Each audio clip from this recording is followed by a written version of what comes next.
Chapter 285. Hui Mao walked around the robot and flicked his ears. That's not right. It is. Silen agreed with Hui Mao's opinion, but Silen also realized one thing: Sigma's master was definitely connected to Black Viper. Otherwise, this was the first robot Silen had encountered since he came to the Mist Bodhisattva Empire. He thought that the robots here would be more like Sigma's, but the reality was far different. Even though the robots he encountered earlier and this one were closer to human consciousness than the Robert family's robots in the League of Stars, they were still far from what he had imagined. "Who's your master?" Silen asked the robot. The robot seemed to have sunk into its memories when it heard Silen's question. "My master has many." "Many?" Hui Mao jumped onto Silen's shoulder and stared at the robot. "Do you know Sigma?" "Sigma?" The robot's eyes flashed with an indescribable light when it heard the name. However, it was soon replaced by confusion. The name sounded very familiar, but it couldn't remember anything about it. How strange. Logically speaking, a robot's memory should be pretty good. It should be able to record everything it saw and heard, and when it was needed, all it had to do was look for it in its memory. But now, no matter how hard it tried, the robot couldn't find any memories of Sigma. It should have been familiar, but it couldn't remember anything about it. Sigma. I think I know the name, but I can't remember anything about it. Strange, strange. The robot muttered to itself. Silen looked at Hui Mao. Hui Mao shook his beard. This robot must be suffering from dementia. Hui Mao scanned the robot carefully again before saying to Silen, "Let's go. We won't get anything out of it. When we get out of here, we'll find the robot maker of Black Viper.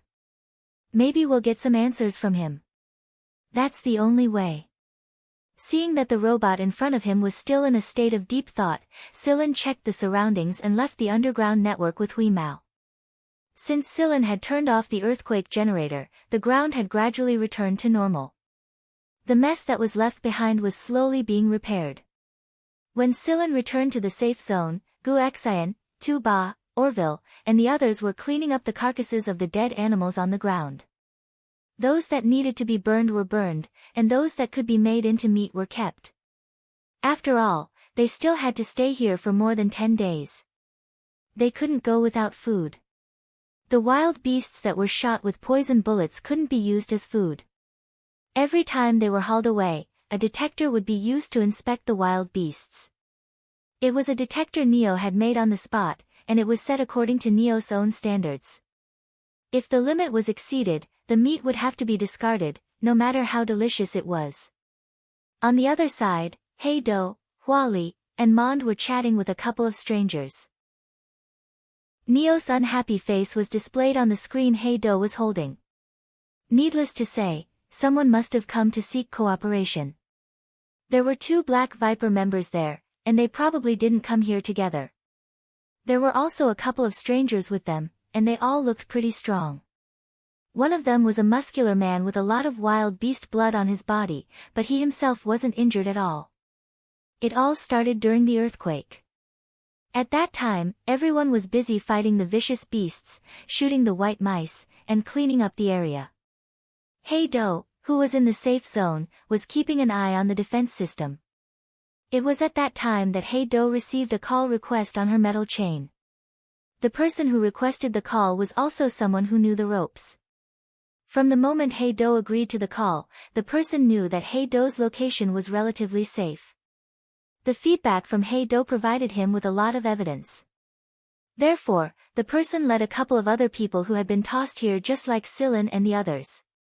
He Do didn't know what to do. This was Neo's territory after all.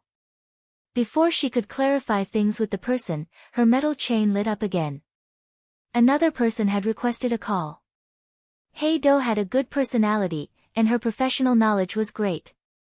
That was why everyone in Black Viper's territory was willing to contact her instead of spitting on Neo and Mond. Black Viper's thoughts were unimaginable. Sometimes, they were twisted to the point where they looked like they lacked a brain. People like them would start a war of words whenever they ran into each other. For example, Neo was currently spouting nonsense to the people outside through Black Dough's communicator. It was rare that Mond was on Neo's side this time. Therefore, one crazy person and another crazy person were basically idiots. Anyone would have wanted to slap them with their shoes if they heard the words coming out of their mouths. The faces of the people who weren't Black Viper were twitching a little. On the other hand, Black Viper's two local specialties were able to calmly find grammatical errors in Neo and Mond's sentences. Not far away, Ertie and another person who came with Orville were happily exchanging insults with each other. Normally, they were the ones who would vomit blood in anger, but when they saw these two crazy people fighting against the outside world, they felt like their stomachs were cramping up from laughing. When Hey Do saw Silen's figure, she ran towards him like her savior. "Hey Do, please don't move your bracelet when I'm talking. You're putting me in a difficult position." Neo started complaining again because Hey Do had moved her bracelet away while he was in the middle of a molecular argument. Now, the screen was moving so that Neo couldn't see her face from the other side. Instead, he was looking at Silen. Hey Do couldn't care less about comforting Neo right now. She cut off the communication link and explained the situation to Silen. Both parties were surprised and curious by Hey Do's behavior. Then, they looked at Mond and Huali, the two native Black Viper clansmen. They completely agreed with Hey Do's actions. Why was a person who wasn't Black Viper able to make these Black Viper clansmen with different personalities agree and obey their orders? For example, although Mond had accepted Orway and the others into his safe zone, it was only because Orway and the others had saved his life once. From the bottom of his heart, Mond did not fully acknowledge Orway and the others. He classified it as a special relationship. If Orway and the others ordered or restricted Mond to do what he should or should not do, Mond would not be happy and would resist. It was exactly because they knew that Mond was such a person that Orville and the others decided to borrow Orville's hands and connections to find a way to survive in this unfamiliar environment. Orville and the others didn't object even if Mond wanted to be a team leader on a whim. Survival was their #1 priority, so they might as well let the kid be the team leader. But Silen and Neo were different. Moreover, Mond was more inclined to trust Silen after he learned about Silen's capabilities and Silen's capabilities. What Mond didn't tell the others was that he trusted Huimao more than Silen. The reason Mond could see the right path from Huimao's choice was related to his abilities. Huimao chose to trust Silen, and Mond chose to trust Silen as well. After listening to Hey Do's explanation, Silen thinks for a moment and said, "Tell them to wait outside. I'll go in and talk to Neo." "All right. Thank you, Silen." Hey Do immediately let out a sigh of relief when she heard that someone was willing to take on this difficult task. Silen and Hey Do walked back to the exit at the same time, but it was at this moment almost a dozen white mice suddenly rushed up from the ground behind them. Every single one of them was in a berserk state. Their bodies were covered in spikes, their claws were covered in thick scales, and their tails were covered in ring-shaped spikes that looked like thorny whips. "There's a problem with the defense system. Someone tampered with their defense system. Who could it be?" Everyone in this area had a scanning device installed. It was part of the defense system's surveillance circle. But now, so many white mice had appeared out of nowhere.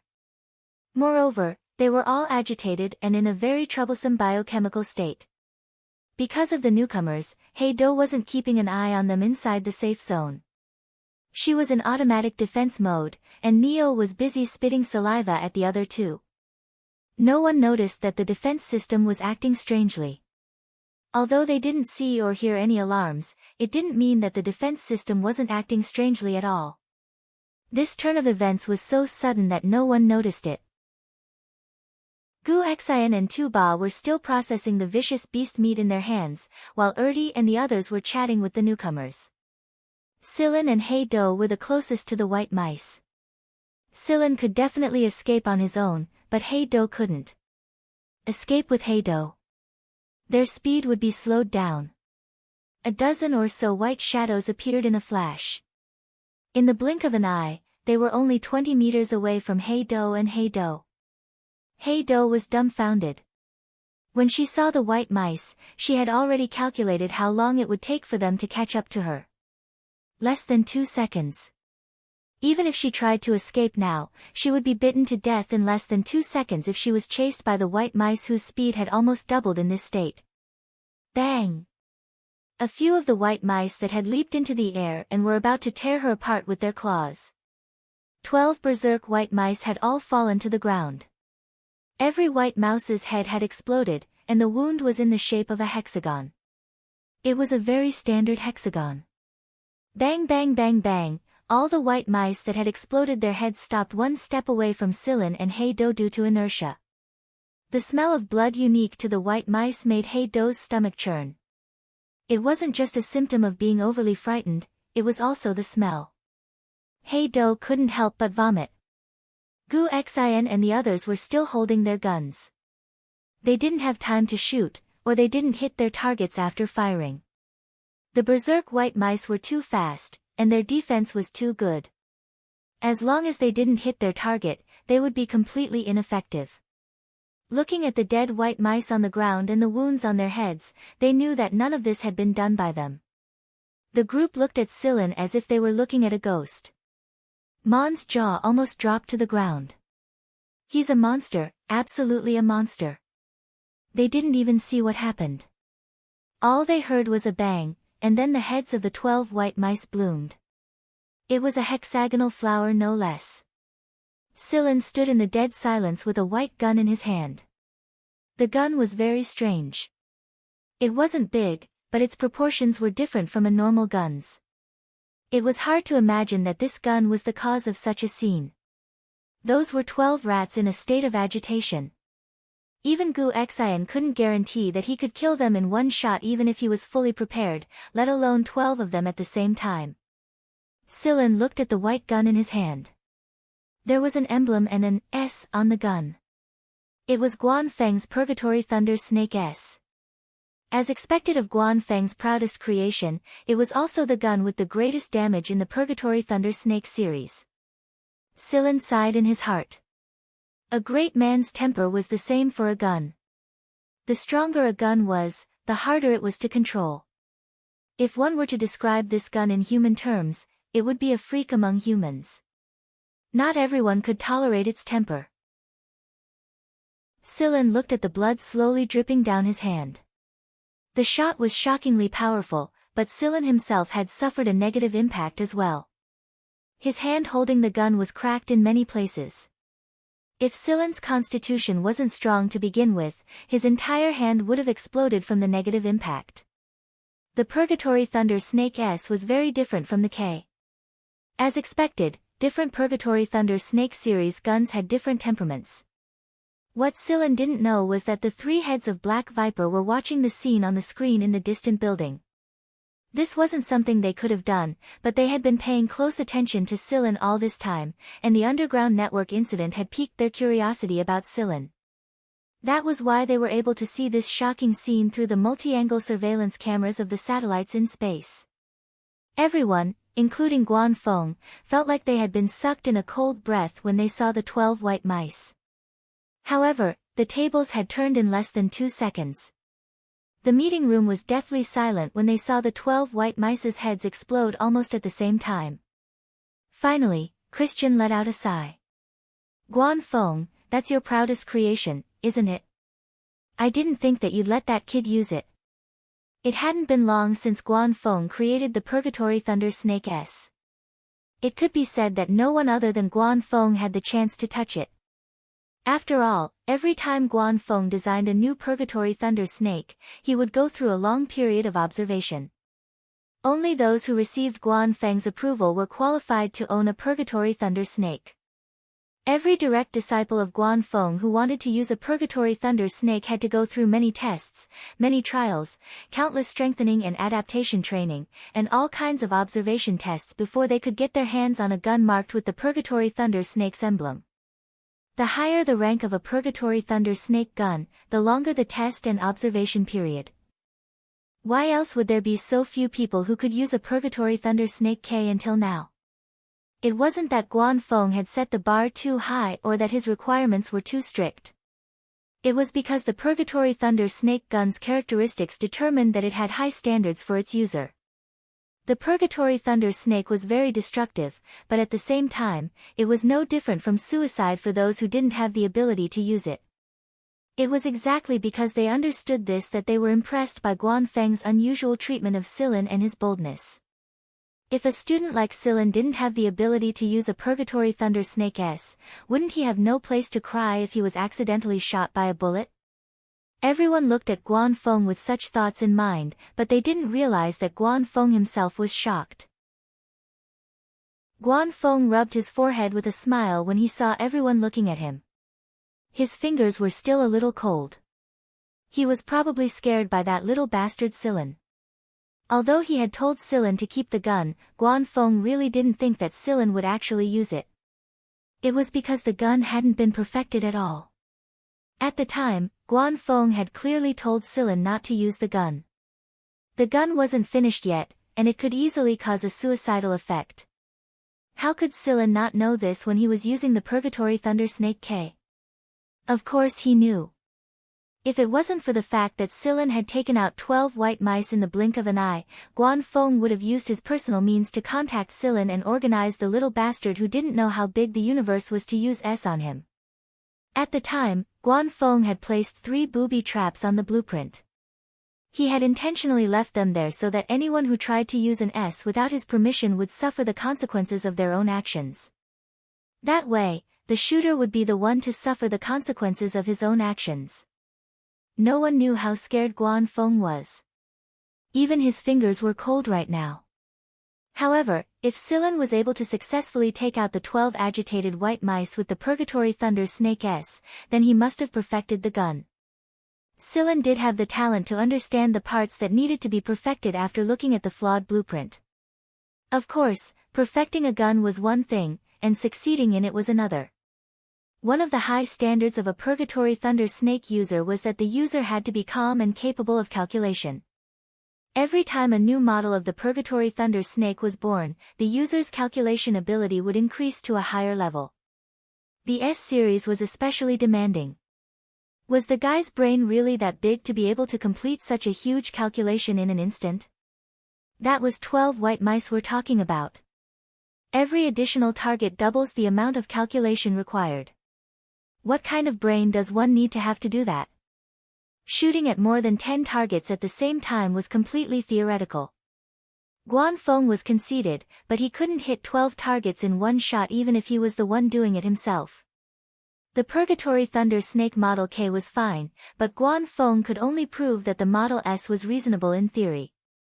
Truth be told, Guan Feng didn't think that someone would be able to do it so soon after the Purgatory Thunder Snake Model S was born. Guan Feng didn't even have time to sigh when he saw Sillin take out a knife and start skinning the white mice. Guan Feng nearly choked on his breath. Due to the huge amount of calculations required, the instantaneous high energy consumption of the brain would cause the shooter to become dispirited or unconscious due to insufficient energy supply to the brain, and there might even be life-threatening situations. But look, that little bastard was still alive and kicking, skinning the white mouse biochemical beast. Sillin had no idea how many times he had scared Guan Feng with his actions. All he knew was that the white mice's skin was incredibly tough, and he thought that they could be used to make special protective gear for everyone. They could also be used to make some tools and tools. After all, the tools and materials available in this area were limited, and it was a rare opportunity to run into something good. Of course he had to make the best use of it. Sillin neatly skinned one of them before twisting the skinned white mouse up and flinging it into the ground not too far away. There was a loud boom as the ground cracked and dust spread like mist. It could be seen just how heavy an intensified white mouse biochemical beast was. The explosion woke everyone up from their shock. Hua Li was the first to act. Her desire to dissect things suddenly skyrocketed when she saw Sillin skinning it. She took out a custom-made scalpel and walked next to the white mice that Sillin had just finished skinning and tossed to the side. Gu Xin and the others were still holding their guns. Their eyes twitched when they saw Sillin and Hua Li's actions. There were freaks every year, but there were especially many this year. After learning Sillin's goal, Gu Xin and the others joined in and started skinning the white mice. Their attention shifted from their shock to the white mice as they continued to skin them. You don't say, these white mice are really strong after they've been activated. Erty glanced at the skin that looked like a hedgehog and touched its spikes. He clicked his tongue in praise. If they were stuck in a crowd, they'd be skewered right away. Mond was ready, but he couldn't catch mice with his hands. He could only watch from the side with Hey Do and comment from time to time. What did you see? Tu Ba teased when he saw Mond staring at a white mouse. Mond said thoughtfully, their final expression told me that they died in happiness. Which means that they were killed before they could have any other thoughts. Gu Xian pulled at the hexagonal hole in the white mouse's head and pulled at a few of its whiskers that looked as hard as spikes. He then revealed the white mouse's teeth. Hey, take this and I'll use a tooth as a dagger, Gu Xian said to Tu Ba. Tu Ba didn't give it to him, but he managed to cut off a few of the teeth himself. Tisk, so hard. Of course. Otherwise, why would I want to use this rat tooth as a dagger? Gu Xian held a large rat tooth in his hand and gestured with it, nodding in satisfaction. Tu Ba passed one of the treated teeth to Hey Do. For you to protect yourself. Hey Do hurriedly caught it. Thank you. Tu Ba waved his hand and continued cutting the tooth. Neo finally couldn't hold back any longer. He came out to witness the spectacle and collect some samples for research. The 12 white mice's protective skin was soon peeled off, leaving behind only their smooth flesh. However, this flesh was inedible. After being activated, the white mice's toxins multiplied and became even more toxic. More unknown toxic proteins were produced, and these randomly synthesized proteins were exactly what Neo needed. The white mice's flesh gradually changed from a faint reddish-brown to a deep reddish-brown, then brown, and finally black. The change was quick and obvious, just like the flesh of an apple exposed to the air. He sprayed some chemical on the white mice so that the dust wouldn't carry active toxins and spread to the surroundings. Then, he took out a 1,000-degree incendiary bomb and burned the white mice to ashes. The reason Silen was able to deal with the white mice without fear was because he knew that there was no longer any threat in the vicinity. The signal Hui Mao had detected had already escaped. However, Hui Mao remembered the signal. Since the other party was playing dirty, he would definitely pay them back double. After dealing with the white mice, Silen had Gu Xian and the others move the items back.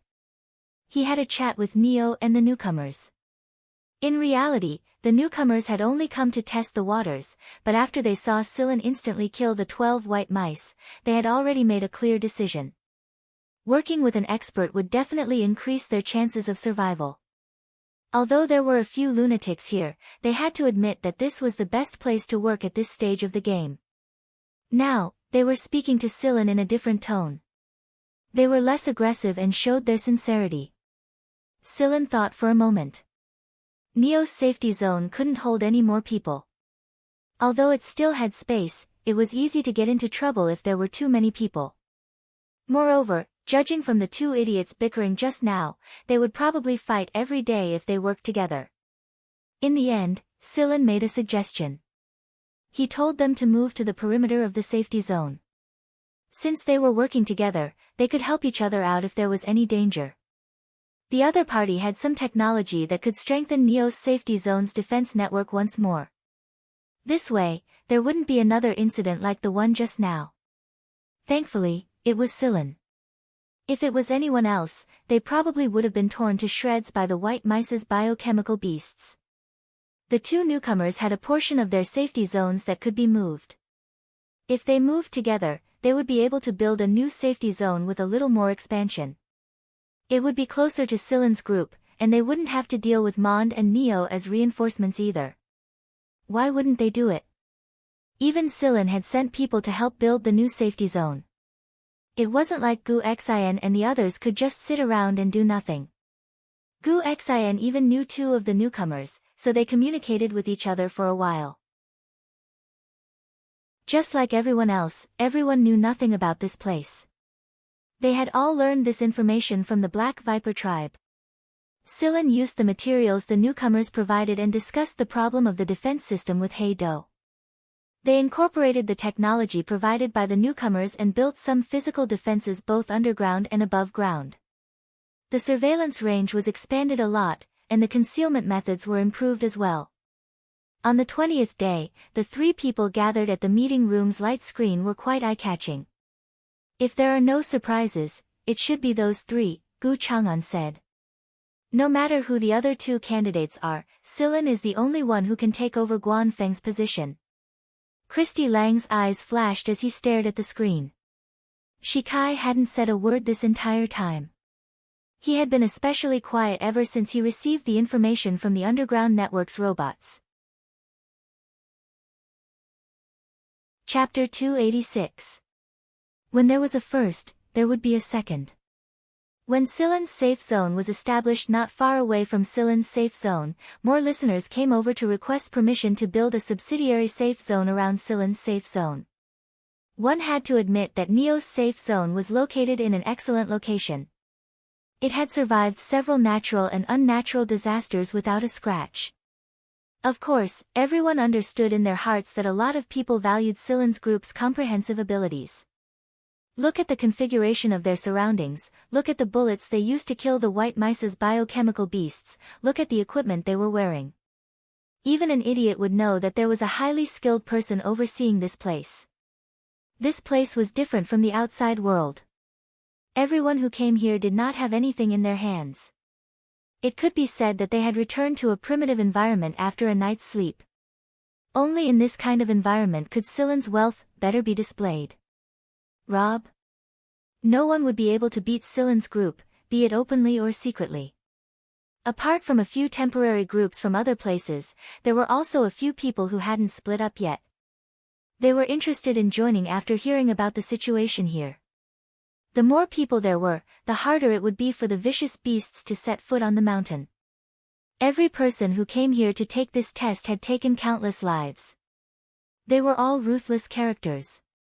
Everyone knew that their chances of survival would be higher if they stuck together in an environment like this. At first, there wasn't anyone who everyone could trust to form the core of the group. However, after Silen's appearance, everyone showed their sincerity and gathered around him. There was no lack of Black Viper people among them. Every Black Viper people had their own specialties, and they provided a lot of resources that the safe zone urgently needed. As the overall leader, Silen led Heido and the others to build up the defenses around the area. The establishment of any group required skills and talents. Therefore, Silen gathered these people who had their own specialties and assigned them their own tasks. In 3 days' time, 2 more safety zones had been built on the mountain. The construction of these 2 safety zones was completed by Silen, Heido, and the others. Even if some people were suspicious of Silen's identity and motives, they had to admit that Silen had the ability to better equip the area. Therefore, the new recruits respected Silen mainly because they viewed Silen as a highly skilled person, just like how the people of the Empire viewed a member of the RAS. Many people were skeptical of the rumor that Silen had killed 12 white rats in one shot. There were some who wanted to spar with Silen, but they were beaten back as soon as they showed up. Didn't they see that Silen was busy setting up the defensive equipment? If they wanted to spar, that could wait. In a situation like this, the safety zone's construction was their top priority. Neo was the owner of the safe zone, but Silen had unwittingly become the decision-maker of this area. Black Viper's people knew that it was hard to talk to the psychopath, and no one wanted to argue with him if he could handle things himself. The people who weren't Black Viper knew that it was easier to talk to their own kind. After all, not everyone could accept Black Viper in such a short time. The rumors circulating around the Empire had already taken over many people's minds. If Guan Feng and Gu Chang'an hadn't told Silen not to treat Black Viper the same way he used to, Silen would have been on high alert against Black Viper just like them. Heido wiped the sweat off her forehead and directed Tu Ba and the others to place the equipment at the designated locations. She made a good gesture when she saw the satisfactory results on the testing device in her hand. The combatants provided the labor, while Heido and the others provided the technology and brain power. It's pretty much done. 3 of the 4 auxiliary safety zones have been completed, and the last one is still under construction. He-Do said to Silen. Silen looked at the completed test data and nodded. Let's rest for now. If we can't do it today, I'll go check on Neo. Silen then looked at Tu-Ba and gestured for him to stay on guard. After receiving an affirmative reply, Silen arrived at Neo's safety zone, the so-called core safety zone of this mountain. Rinho was busy analyzing the effects of the medicine in the lab, so he didn't notice Silen's arrival at all. Neo was almost completely focused on the task at hand and didn't pay attention to anything else. Other than Neo, Silen also had permission to enter the lab. Neo had set it up himself because he thought that everyone else in the lab was below the level of a chimpanzee's IQ other than himself and Silen. They weren't worth his time. Silen stared at the results on the screen and asked, "Is the medicine ready?" Neo jumped in fright when he saw that it was Silen, but he immediately returned to his work. "It's ready, but it's not very stable. It needs to be improved, or its effects will be limited." Neo was frowning all the time as he spoke. A lot of people had been eyeing his safety zone as of late, but Neo wasn't in the mood to argue with them. Silen came up with a plan, and that was what Neo had been working on recently. In the past, Neo wasn't a fan of researching white mice. A person like him who was obsessed with cleanliness would look down on research subjects that looked like secondary excrement. However, his recent interactions with Silen had piqued his curiosity. He was already rubbing his palms together when he saw Silen's experiment plan. He even boasted that he could complete it in 3 days. But to his surprise, he still hadn't succeeded after 3 days. Although the medicine was ready, it wasn't as effective as he imagined it to be. Therefore, in Neo's eyes, it was a failure. As the saying went, the more frustrated one was, the braver one became. Neo was a one-track mind when it came to this kind of work. Unless he succeeded, he would put everything else aside and focus on this one. Is the molecular formula the same as the theoretical one? Silen asked. After he gave Neo the experiment plan, he had been busy arming the safety zone with He-Do and the others. He didn't ask about the progress or results of the experiment. Neo brought up the molecular diagram of the medicine and pointed at 3 spots. These 3 spots aren't stable enough, and the molecule can't be folded to the theoretical effect. I've made a few modifications. Neo moved his fingers and brought up another diagram. This is the modified one. 2 spots have been resolved, and the stability has been verified. However, there's still 1 spot that isn't working. Silen and Neo worked together in the lab for an entire night and finally came up with a stable theoretical molecular diagram the next morning after combining the results of the analysis and the sequence of the active macromolecule with the 4th-order structure diagram. The new molecular diagram was much more stable than the previous ones, and they were very satisfied with its efficacy. It's finally done. Neo started recording the experiment. It was his habit. Silen used the synthesizer to synthesize a portion of the finished product and said to Neo, "Get some rest after you're done." Even with Neo's weak physique, he hadn't rested for more than 3 days. He didn't like to inject hormones or nutrient fluids to maintain his stamina, so he only ate some food irregularly. His complexion didn't look too good, but he couldn't hide the obvious relief and joy he showed after the experiment's success. It made him look a little more energetic. "Of course I know that. I don't need you to remind me." "Oh right, don't let unrelated people come in and disturb me." "Got it." Silen walked out of the safety zone with the synthesized medicine in hand. He glanced around before his gaze fell on a silly cat who was playing with a feather that had fallen off Ovi's body. "Wheeze, come here." When he heard Silen's call, Huimao ran over to Silen while biting the messy feather in his mouth. He jumped onto Silen's shoulder and stuck the disfigured feather into Silen's hair. "Ha, meow, Silen, you're so dumb." Silen flicked the feather off his hair and pulled Huimao's whiskers. "I'm done synthesizing the medicine. Let's go take care of those mice." Huimao's eyes lit up when he heard this. He was bored to death right now, so it was good to have something to do. Silen told Heido that everything here was settled and that he needed to give her orders. You're going to look for that sneaky bastard? Gu Xan asked. Yes, I'll be fine alone. I'll give you a signal if there's a need. Just guard this place well. If anyone tries anything, don't hold back. Of course I know that. But, won't it be too dangerous for you to go alone, ahem, just you and Wheeze? Gu Xian quickly corrected himself before Huimao could fly into a rage. What were the people who lured the 12 white mice here planning these days? Silen definitely wanted to take care of them before they made their move. If people respect me, I will respect them tenfold. If you pour a basin of excrement on me, I will give you a cesspool. Don't worry, I know what I'm doing. Alright, send a signal if you can't hold on. We have a lot of people here, so it won't be a problem to take care of them. Silen shook his head. They have a hypnotist who can control a dire beast. It won't be easy for us to take care of them. Although Gu Xian didn't know what Silen was planning, he knew that Silen was a resourceful man. He stopped asking and smiled. I really want to know what happened to them. No problem. If everything goes well, I'll send a signal to you guys and let Heido receive the image. You'll be able to see what happens to them. We can also use this as a warning to those who have ulterior motives. Gu Xan shivered. He hadn't known Silen for very long, but his evaluation of Silen was already very high. Even Tu Ba and Erdi were very wary of Silen. This young man was always full of surprises. Alright, I'll wait here for the good news. Silen and Huimao's departure didn't attract too much attention. The construction of the safe zone was still going on. Although there were only 5 days left until the deadline Guan Feng gave them, no one would stop the construction even if it was just 1 day. Every second spent on the safe zone was a chance for them to survive.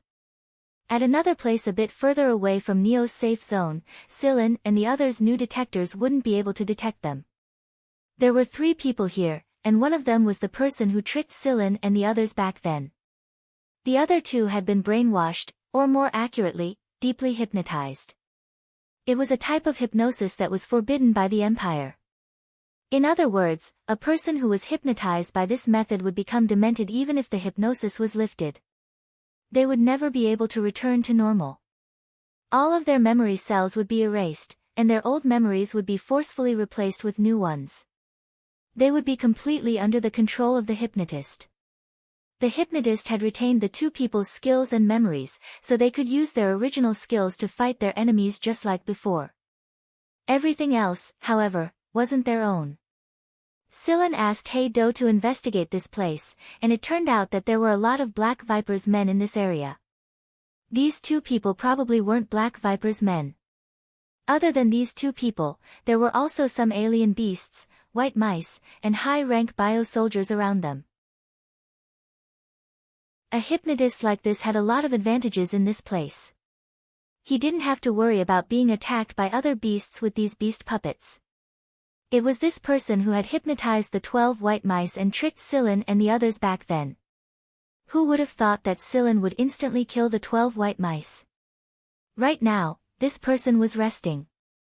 Deep hypnosis was a lot more exhausting than normal hypnosis, and the stronger a person or creature was, the more energy it took to hypnotize them.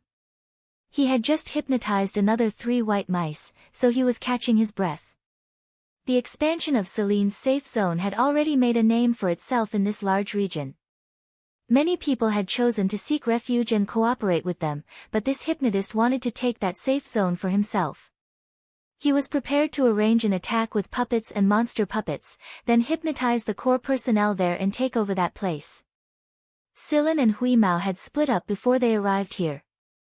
They had already released the newly developed drug in a large area with this area as the center. This drug had a special inducer that would excite the white mice and biochemical beasts and lead them to the source of the drug. The net had been cast, and all Silen could do now was wait. Using beasts to control beasts was the best way, wasn't it?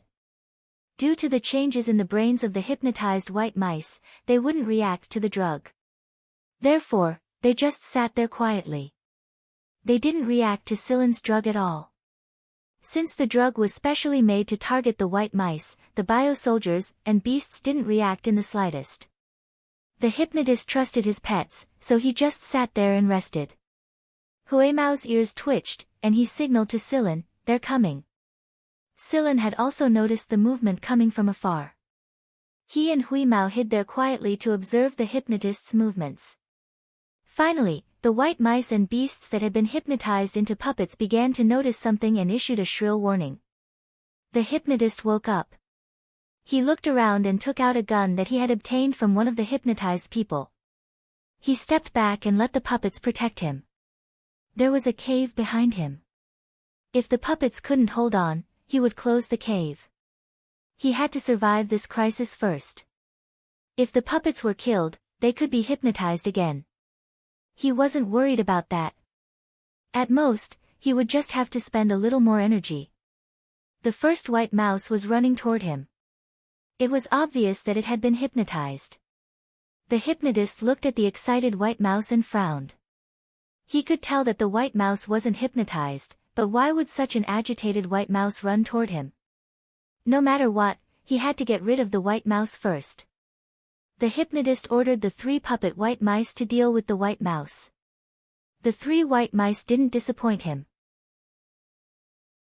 Soon, amidst the white mouse's screams, the first white mouse was bitten to death by the other 3. However, this was just the beginning. White mice started appearing one after another, and their numbers were increasing. It wasn't only because of Silan's drug, but also because of the sharp screams of the white mice from both sides. The screams were like a catalyst for the drug, causing the white mice behind to become even more excited. Their bodies expanded and they ran even faster, as if they couldn't wait anymore. Silan gave Huimao a look. Huimao received the order and sent a message to Heido, who was far away in the safe zone. In the safe zone, after Heido received the signal from Huimao, she took out a projector and transferred the signal. The image shown on the projector was the scene Huimao saw. The puppeteer panicked when he saw the increasing number of agitated white mice. He couldn't understand why this was happening, so he sent out all the biochemical soldiers and the 20 or so hypnotized white mice, leaving only the 2 brainwashed people to protect him at the entrance of the cave. The biochemical soldiers and beasts were completely defenseless against the white mice in this state. A few biochemical soldiers were torn apart by the white mice, and with a few stomps of their large claws, they were turned into meat paste. What caught everyone's attention was the battle between the white mice and their biochemical beasts. Both sides were agitated white mice, but since they had been hypnotized, it would affect the potential of the white mice. Under the condition of excessive agitation, the natural white mice were more skilled than the hypnotized ones. In the beginning, the hypnotized white mice had the advantage due to their numbers, but slowly, more and more white mice gathered from other places. 10, 20, 30, the scene of the white mice biting and tearing each other sent chills down everyone's spines. These guys were indeed excellent biochemical beast weapons. The collisions, bites, and kicks caused the spikes on their bodies to shoot everywhere. The surrounding stone walls were already covered with a layer of broken spikes. The situation gradually became one-sided. The hypnotist decided to hide in the cave. Before he went in, he felt something hit him, but since he didn't see any injuries, he didn't pay much attention to it. What he didn't know was that the thing that hit him was a soft bullet shot by Silan that was filled with drugs. When the soft bullet hit the hypnotist, it broke and released the drugs, causing them to stick to the hypnotist's body. Therefore, the white mice that came one after another only had eyes for the hypnotist standing in the cave. The hypnotist ordered the 2 puppets to block the cave and retreat into the depths of the cave. However, the digging ability of mice was not to be underestimated, let alone the white mice that were in such a state. 1, 2. After the white mice finished dealing with the puppets, the biochemical beasts began to dig into the hole. Huimao took the opportunity to sneak into the cave. After all, it had a difficult task, live broadcast.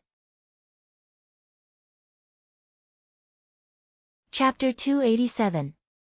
There was no lighting in the cave, and no light shone in, but in Huimao's eyes, it was extremely clear, so the signal received by Heido was also very clear. Because it was so clear, every detail could be seen clearly, and it even made people feel like they were there. Ah Shou and Heido's faces turned pale. Although the others were used to seeing blood, they still felt their scalps tingle when they saw so many agitated white mice swarming toward them. At the same time, they became more and more afraid of Silen. Perhaps everyone could not have a specific estimate of Silen's individual combat effectiveness, but Silen's ability was indeed admirable.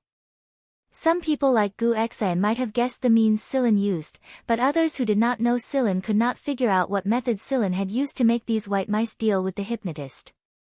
It was exactly because Silen, Heido, and the others had been guiding the construction of the safe zone and defense system for the past few days that a lot of people thought that Silen was an expert in this field. However, they didn't realize that Silen was also an expert in the field of medicine. He might not be the best, but compared to the people here, Silen could be considered a highly skilled person. A powerful hypnotist can hypnotize people with every move. Magic's hobby is to directly turn people into his puppets, so his hypnosis is strong and overbearing, completely irreversible. If you don't want to be hypnotized by him and turn into a fool, you must have a stronger willpower than him, or else you won't be able to resist it, and the result will be the same as those two people, Gu Xan whispered. The hypnotist was called Magic, and Gu Xan knew him. Although he had never met him before, he had seen information about Magic from some secret files. Magic was also on some lists of the military and was classified as a dangerous person. Looking at the bloody bodies of the two puppets ordered by the hypnotist Magic to intercept the white mice, everyone present felt a chill. Two of them had encountered Magic before. One of them avoided it because of his stronger willpower, and the other escaped because of the help of a temporary companion. So, their experience was the most intense. Inside the cave, the white mice that pounced on him didn't show any change in expression even after their arms were broken. They still followed Magic's orders. The puppets that blocked these white mice were gradually devoured clean. Magic opened the previously dug escape hole and ran outside, but he didn't expect to see two white mouse biochemical beasts running toward him just as he poked his head out of the hole. Magic was desperate. At this time, he couldn't calm down to hypnotize the white mice. He tried, but the result gave him a splitting headache. After all, such a strong and irreversible hypnosis method had side effects. Magic hadn't fully recovered, and he was forced by the situation. His mind was in a mess. Inside the cave, a white mouse biochemical beast had already rushed over while stepping on the puppet's bloodstains. Magic pulled out his gun and started firing, but a gun and bullets of this caliber were nothing more than tickles to the agitated white mouse. Even though Magic's hypnosis was amazing, his marksmanship was trash among trash. He clearly wanted to shoot the white mouse biochemical beast's glowing red eyes even in the darkness, but the bullet hit the white mouse's toe scales instead.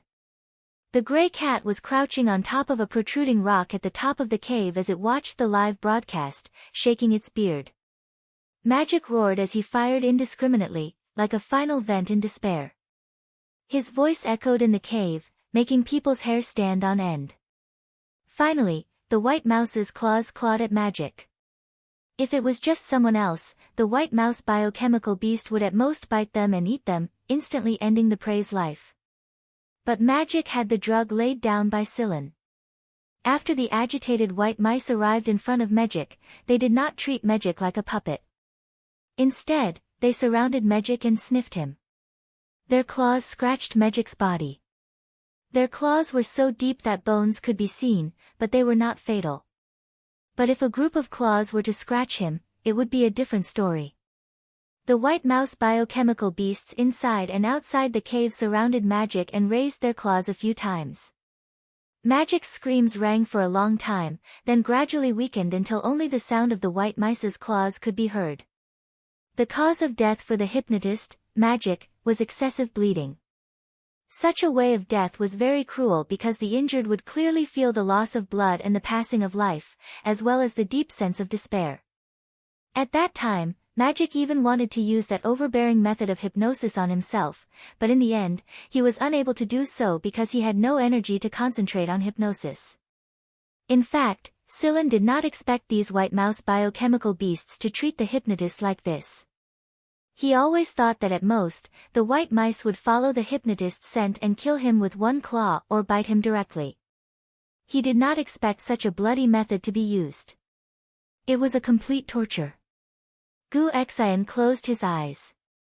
The famous hypnotist, Magic, ended up like this. He did not know what kind of expression the Austrian army would have when they found out. After all, Magic was personally classified as a high-risk person by them. Everyone who saw this image had the same thought, provoke anyone but Silen. Perhaps there were some people who came here with a fluke mentality and an attitude of muddling through life, but after seeing this image, everyone changed their attitude. No one was a fool. They understood that this was Silen's way of beating his opponent. If there was any bad behavior here, it was estimated that it would be the same as the hypnotist, Magic. Hui Mao closed his eyes after Magic was dealt with and cut off the signal. After yawning, he licked his mouth. So many mice. Silen stayed outside the cave and listened to the sounds coming from the cave and some white mice being thrown out. He sighed in his heart. There are so many white mice, can't Grandpa Cat judge the situation? Silen sent a signal to Hui Mao to quickly retreat and stop playing with these white mice. After playing with the white mice inside the cave for a while, Hui Mao slipped away. If Hui Mao used all his strength to run away, even the agitated white mice wouldn't be able to catch him. Silen shot another 3 soft bullets containing drugs into the cave. After all the white mice had entered the cave, he threw a couple of time bombs inside. Silen let out a temporary sigh of relief when he heard the explosion and the mushroom cloud rising from the other side after running far away. He had taken care of the hypnotist as well as some lab rats. The time bomb he made with those precious materials was not wasted. He looked at Hui Mao who was licking his claws on a tree branch. There were still bits of the white mice's spikes next to his mouth. Remember to wipe your mouth clean too. Got it. Inside the distant building, Guan Feng and the others praised repeatedly when they saw the disappearance of the white mice's signal and the image taken by the satellite array. Guan Feng, you're a good teacher, Christy Lang said. Guan Feng curled his lips. Good teacher my ass.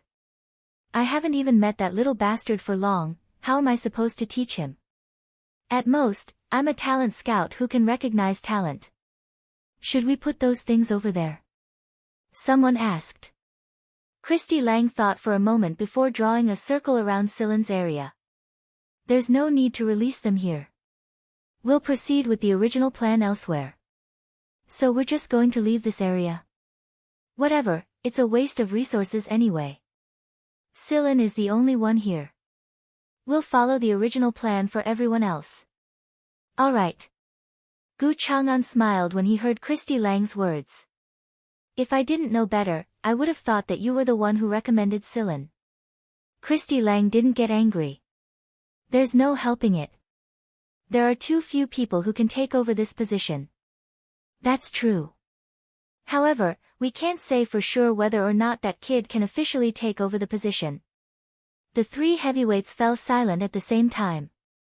It was true that the final candidate had to be approved by an important decision-maker before he could take over. That person was the true ancestor of Black Viper. After Silen returned to the safe zone, everyone's attitude towards Silen changed noticeably. This was especially true for the newcomers. In the past, they could joke around and punch each other without any scruples, but now they were much more careful. There was no need to offend this fiend because the deadline wasn't far away. What surprised Silen and the others was that the last few days were very peaceful. Most of the white rats had been taken care of at the cave, and the remaining white rats, bioweapons, and ferocious beasts couldn't even take a step forward in front of them. The gray cat rolled from the top of the mountain to the bottom of the mountain out of boredom, teased the wild beasts for a bit, and then climbed up the cliff to bully the great eagle Mercury. This caused Mercury to fly desperately into the sky whenever it saw the gray cat. Thank goodness this cat didn't have wings. What would happen if it did?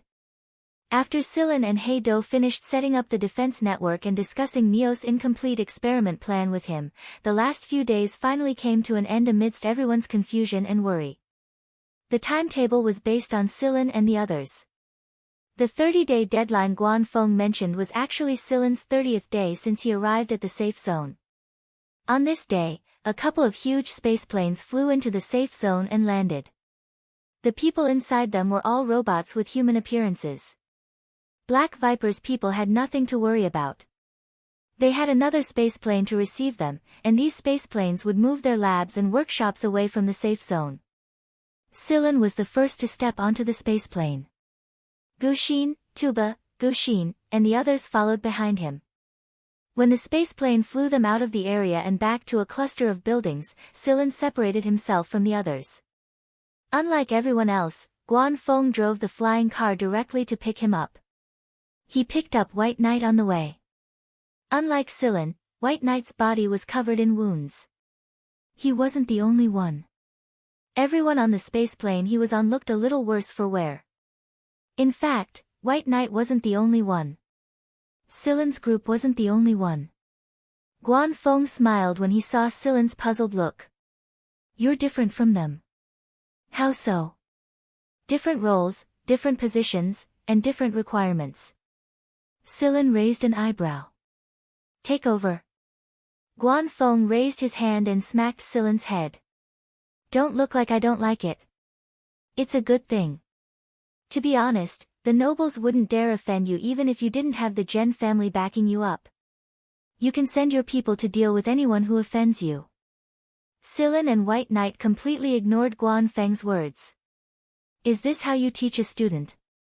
Where are we going? Silen asked. Somewhere. Of course. Silen rolled his eyes on the inside. We need to contact Nikki and the others first. There's no need. I've already told them. You seem to be prepared for everything. That's not it.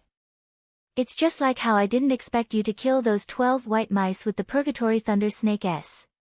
I was so scared that I broke out in a cold sweat. I even had to force myself to calm down and talk nonsense with those old guys. Guan Feng was both displeased and proud at the mention of that incident. He had never felt so many different things at the same time in his life. White Knight's eyelids twitched. Purgatory Thunder Snake S. 12 white mice. He knew very well that the white mice weren't any weaker than the monsters that appeared later. But what did Guan Feng just say? Kill 12 white mice. White Knight was truly shocked. He thought that Silen wouldn't run into much trouble since he looked fine, but it seemed that things were different. Guan Feng led Silen and White Knight all the way to a port. This port was different from the one Silen landed at. Although most of the passengers were robots, there were some humans here as well. Judging from their appearance, they weren't ordinary people and probably held a lot of weight in Black Viper. The moment he got off the car, Silen immediately felt a few probing gazes on him. One of them was especially intense. Silen looked over and saw that it was a rather ordinary-looking man. He didn't have much of a powerful physique, but the machine language coming from his body was very obvious. Silen could tell. He wasn't a robot, but he was giving off a mechanical signal. Hui Mao crouched on Silen's shoulder and wagged his tail. He told Silen in private, this man has a signal similar to Sigma's. This meant that the man in front of them was the one they were looking for. But now wasn't the time. After Silen and White Knight got out of the car, another flying car swiftly landed and came to a steady stop. The man who walked out of this car looked like White Knight. He looked a little ragged, but he exuded a strong aura. Although he had withdrawn his killing intent after the battle, he still exuded an inexplicable and awe-inspiring aura wherever he went. It was obvious that Whis and Silen weren't the type of people who would show respect. Wheeze's tail was wrapped with a feather it had plucked from Mercury's body before it separated from its body. When it swung its tail, the feather would brush against Silen's hair. Therefore, while everyone else was trying to create a serious atmosphere, the man and the cat were swinging his tail and fiddling with the annoying feather. He completely ignored the few heavyweights present at the scene. "Aya, it's you, old man." Hui Mao pointed a paw at Gu Chang'an, who was being pushed over by Chiu Su, and shouted. Gu Chang'an was still sitting in the wheelchair. Silen didn't understand. He was a man with both legs and feet, so why was he sitting in a wheelchair all the time? Did people in Black Viper all have weird habits? Because the atmosphere was quite serious, it was very quiet here. Other than some mechanical sounds, there wasn't much movement. Hui Mao's shout was quite loud. "Old man." Gu Chang'an, one of the 3 giants of Black Viper, was actually called an old man by a cat with a very mocking tone. Therefore, after Hui Mao's shout, everyone present looked at Gu Chang'an. Even the person with the strong aura just now was full of surprise. Gu Chang'an wasn't angry at all. He reached into his pocket and took out a bag of dried fish.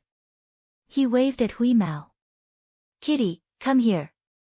This is the freshly made dried fish." "Everyone," Hui Mao raised his head. "You want to bribe me with just a bag of dried fish?" Although he said that, the cat had already jumped out and ran to Gu Chang'an in a few steps. He raised his paw and scooped the bag of dried fish into his arms. He even found a comfortable spot on Gu Chang'an's leg and started eating. Silen covered his face. "This is so embarrassing." This was supposed to be a serious occasion, but Hui Mao's interference made things a lot easier. Guan Feng chuckled and spread his hands at Christy Lang and the others, indicating that it was completely normal. Ignoring the cat issue, Christian Lang sent Silen, White Knight, and the man called Hadar over to him. "Do you 3 understand the positions you're going to take over?" White Knight nodded, Hadar nodded, and Silen shook his head. Christy Lang explained the situation to Silen with rare patience.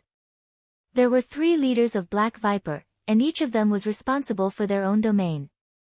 For example, Guan Feng was responsible for academics and was more active in the open. White Knight was taking over Gu Chang'an's position, and the people he came into contact with were similar to them. Hadar was taking over Christy Lang's position, a position that was responsible for decision-making and coordination. They hoped that Silen could take over Guan Feng's position. Silen didn't say anything. "What do you mean by similar to them?" Silen was very confused by this sentence. "You want to know the answer? Go find out for yourself. You'll know everything about Black Viper there," Gu Chang'an said from his wheelchair. A spaceplane descended from the sky while they were talking. When the cabin door opened, Silen saw a young man. He had seen him before at AFI, but he didn't know who he was. After this young man appeared, all the important figures of Black Viper in Christy Lang's group saluted him. The young man also saluted Christy Lang and the others in a different way. "He will lead you to the rest," Christy Lang said. "For what?" Silen asked. "To meet the ultimate decision-maker, the progenitor of Black Viper." Speaking of the final decision-maker, whether it was Christy Lang or the young man who had just appeared, all of them held the final decision-maker in high esteem. As for the term progenitor, Silen didn't understand it either. What kind of person could be called a progenitor and receive unadulterated respect from these people? Silen, White Knight, and Hadar stepped onto the spaceplane. Hui Mao jumped onto it with the bag of dried fish he hadn't finished yet. No one said a word to him. The spaceplane's cabin door closed, and they left the ground and the planet. Their destination was another planet not far from the one they were on. If the star map in his memory was correct, that planet was right at the center of this missing area. Chapter 288. The young man who brought Silen and the others here was Kensa of the Mist Bodhisattva royal family. He was one of the more influential princes, but he wasn't a high-profile prince in the affiliated schools. Zhen Xingming and Bel, the descendants of the 3 kings, were a lot more high-profile than they were. A prince who could show up here was definitely a special one, and Silen thought that Kensa might very well be the next heir to the throne. On the way to this planet, Kensar seemed to be more amiable. They were all young people, and the four of them were relatively close in age. Although their statuses and backgrounds were very different, Kensar said that if they could get that person's approval, they would all work together for the Empire in the future. White Knight didn't like to talk much. Even though the other party was a prince and very likely the next emperor, White Knight and Hadar still kept a cold expression on his face. Kensa and Hadar didn't mind. In fact, they really didn't. There were a lot of things Silen didn't know, but White Knight and Hadar knew a lot more than Silen. Maybe it was because they were born and raised in the Mist Bodhisattva Empire. Even though Silen had read a lot about the history of the Empire, he didn't know much about its secrets. Who is that person? Silen asked. White Knight didn't know either. He finally gave face and looked at Kensa and Hadar when he heard Silen's question. Hadar knew a little, but he didn't want to say it because he had never met that person in person. Up until now, everything he knew about that person was from his grandfather, Christian Lang. Hadar didn't know what that person looked like or what his temper was like. Moreover, there had never been any pictures or images of that person. Other than the three heavyweights, even the people from Black Viper's headquarters had never seen that person. That one. Kenza sighed. I've only met him once, not too long before you guys. I can't tell you right now, but I'll warn you first. Calm down when you see that person. Recalling the scene when he first met that person, Kensar felt as if he were in a dream, and he was truly shocked. For a long time after that, he felt that whenever he closed his eyes, he would see that pair of cold eyes staring at him from the darkness, causing him to have nightmares. In the past, I'd only heard that Black Viper was the progenitor of the entire Black Viper race. Every 3 leaders of Black Viper would visit Black Viper, and every successor to the Mist Bodhisattva throne would visit Black Viper a couple of times before they inherited the throne. Kenza didn't believe in God, but most of the time, that feeling was beyond imagination. Kensar shuddered involuntarily at the thought of that time. Since Kensar did not want to go into detail, Silen could only fill in the blanks with his own imagination. Huimao squatted on Silen's shoulder and wagged its tail slowly. It raised its paw and scooped up the dried fish from the bag to eat. Silen's shoulder was full of fish scraps, and he could smell the fishy smell from afar. The planet in the middle of the missing area, on the star map, was a very strange planet. Why was it strange? From the data analysis of the probe, it could be seen that the planet's environment was very suitable for human habitation. However, anyone who saw it for the first time would feel an inexplicable sense of fear. It was as if they couldn't explain why. There were no satellite arrays around the planet, but there were a lot of space fortresses a certain distance away from the planet. These fortresses protected the planet very well, and every person who wanted to enter had to undergo a strict inspection. Even a prince like Kensar was no exception. After the strict inspection, Silen's group of 4 was finally allowed to enter the planet. However, they didn't use the same spaceplane as before. Instead, they used another spaceplane from the space fortress. It had a dedicated pilot. The guards of the space fortresses answered directly to the Mist Bodhisattva Emperor's orders. They didn't give face to anyone, be it the 3 kings or a prince. Not even the former emperor was an exception. The solemn atmosphere made everyone nervous. Fortunately, Silen and the others had strong mental fortitude, so they weren't truly intimidated. That being said, Silen and the others admired the guards stationed here. They were all experts among experts, and they obeyed orders and were merciless enough to act like human robots. The pilot was completely focused on piloting the spaceplane after greeting Kensar. He wasn't affected by Silen and the others in the slightest, and his attitude was one of, "Don't disturb me."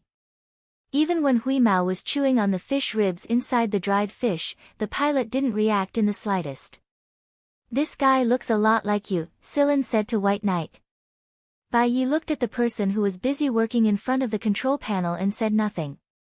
When they finally entered the planet, they could see it more clearly. There wasn't much machinery here. Most of the environments were primitive. Forests, mountains, just like the place where Silen and the others were tested.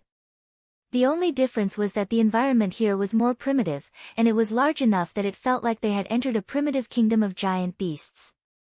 There were all kinds of dinosaurs, pterosaurs in the sky, and many animals that hadn't been seen on other planets. Every leaf of the ferns on the ground exuded an ancient aura. It really was a primitive place. No wonder he was called the Black Viper progenitor. The spaceplane flew into an area protected by a hemispherical barrier. There was a special landing spot there. It was the only place where mechanical things could be seen. There were buildings and machines, but no people.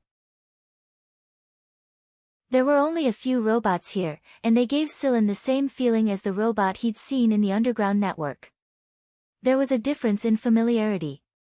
Let's wait here for now. They'll notify us when he arrives, Kensar said to Silen and the others, pointing at the approaching robots. The robots that looked like humans brought food to the four of them and chatted with Kensar for a while. Hui Mao looked at the robots for 2 seconds and then ignored them. He circled around the food on the table, sniffing it from time to time. White Knight and Hadar didn't mind. Instead, they cut off some meat and gave it to Hui Mao. Silen only ate a little and stopped eating. Not everyone could eat as much as Hui Mao. Silen was curious about his surroundings. Through the hemispherical barrier, Silen could see giant creatures walking by, as well as groups of animals that had only existed for a short time in history, only to be seen in fossils. These animals were not animals that had disappeared from one or a few planets, but creatures that had appeared and disappeared in the development of a considerable number of planets. Right now, it wasn't easy for people to restore those creatures. Many fossils were too damaged or affected by other factors to restore their genetic material as a whole. Silen had seen a lot of simulated creatures cloned by researchers using equipment to calculate the possible genetic information arrangement, but these creatures were all unstable. There were always problems of one kind or another, and even if they managed to survive, they weren't like the theoretical ones.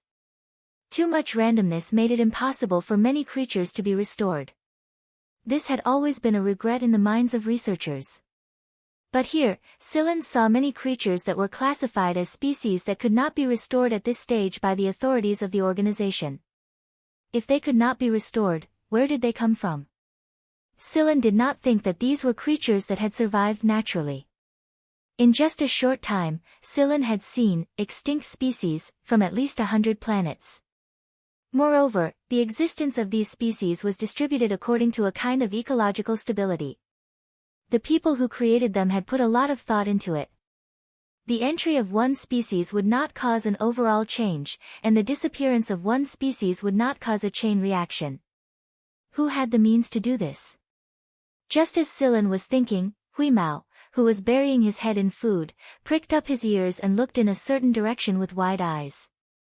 At the same time, the robots that were talking to Kenza also told Silen and the others that was coming. The animals that had been strolling lazily around the area spread their hooves and claws and ran away, afraid that they would be too slow. After almost all the animals in the area had run away, the hemispherical barrier was closed. Feeling the smell in the wind, Silen's eyes narrowed. No way! Hui Mao ran to the top of the building and looked into the distance, then shouted, "Wow! What a big snake! So fucking big! Snake?" White Knight's pupils shrank, and he looked in that direction. Kenza and Hadar straightened their clothes and stood there like obedient children. Silen could already feel the movement under his feet, and the dense branches of the tall trees in the distance were falling to the sides. Just by looking at the movement of the branches, he could tell how big this thing was. After the sound of the trees breaking and the branches being squashed, the sound got closer and closer. Finally, the big guy appeared in front of them. Its armor-like scales were scattered with dark stripes, and there were 2 slightly protruding lines on its back. Its broad triangular head was covered with hard scales, and there was a horn on the top of its head. This horn was like a crown, and it was crowned. It also indicated that this big guy was the overlord. With the arrival of this big snake, Silen felt the temperature suddenly drop a few degrees, and the light reflected by its scales was cold. It didn't climb directly into the area. Although the barrier was closed, this big guy didn't seem to like coming to this place.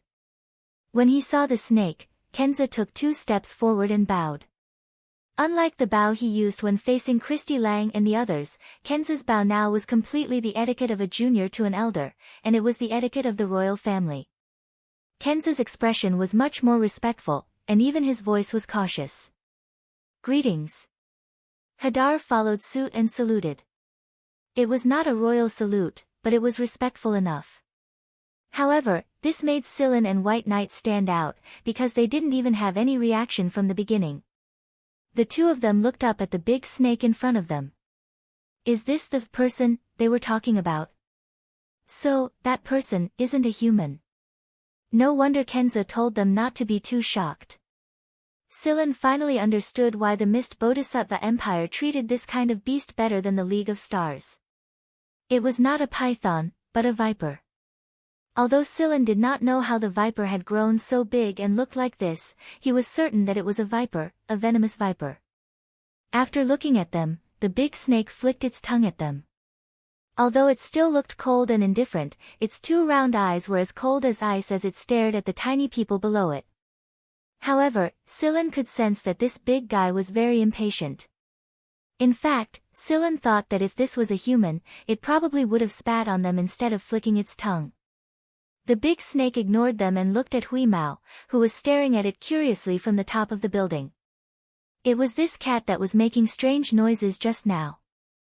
Who are you? The big snake asked. As it spoke, Scylla saw the fangs in the big snake's mouth. This snake was extremely poisonous. Kenza and Hadar, who had just finished saluting and hadn't straightened up yet, heard the big snake's words. They looked to the side and saw the cat jump in a beautiful parabola onto the 2 big nostrils at the top of the big snake's snout. Scylla and the others. How the fuck is this guy so bold? Kenza felt the hair on his back freeze, and his hair was about to stand on end. The robots also quietly gathered around Kenza. If the big snake went berserk, they would protect them and escape, especially Kenza. They couldn't let anything happen to this prince. Hui Mao jumped onto the big snake's nostrils and looked at the 2 slender eyes that were looking at him. He raised his paw and patted the thick, cool scales he was sitting on and said, "Hello, my name is Hubelu, and my nickname is Wheeze." Scylla covered his face. Who cares about your nickname at a time like this? Strangely, the big snake didn't go berserk. Instead, it said, "You're quite bold." "Thank you for the compliment," Hui Mao said proudly. Kenza cursed in his heart. Isn't this a compliment? What are you so proud of? Yo, you're over 200 years old, aren't you? The big snake said. Its voice was filled with affection. Over 200 years old? White Knight, Kenza, and Hadar looked at Scylla. Was this little cat that old? The corner of Scylla's mouth twitched, and he nodded. Then how old are you? Hui Mao asked. He couldn't calculate the age of this big snake because it was too strange. It didn't seem like it grew up naturally. Something must have happened during its growth that caused it to mutate. Me? The big snake stuck out its tongue. I don't remember. About 1,000 years old. 1,000-year-old snake. This was the first time Scylla had seen one. No wonder this old guy was called the ancestor. Letting Hui Mao play around with its nose, the big snake looked down at the people below. These are the candidates for this batch? Yes. Kenza secretly wiped his sweat. It really scared him. He should stay away from cats in the future. The big snake looked at Scylla and the others and nodded. Come on up. I'll take you there. Kenza gestured for Scylla and the others to climb onto the back of the big snake. The big snake would take them somewhere.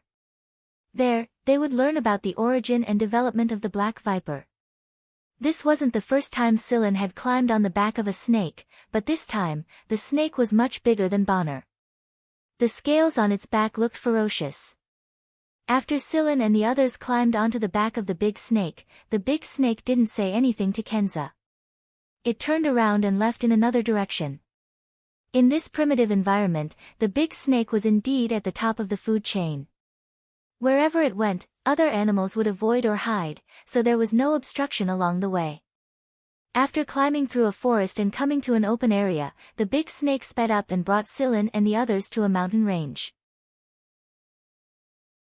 There was a big hole in the mountain range.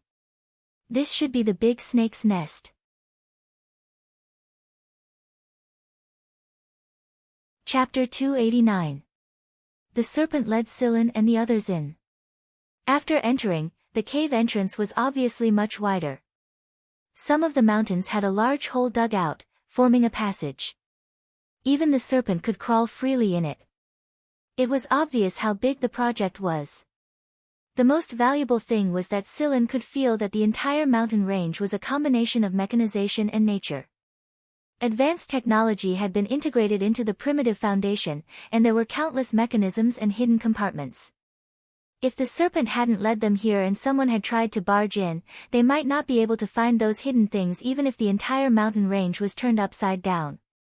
It might even cause the entire planet to explode. This was the true core of the entire planet. There was no mechanical lighting in the passage, only traces of light cast through the cracks in the stones.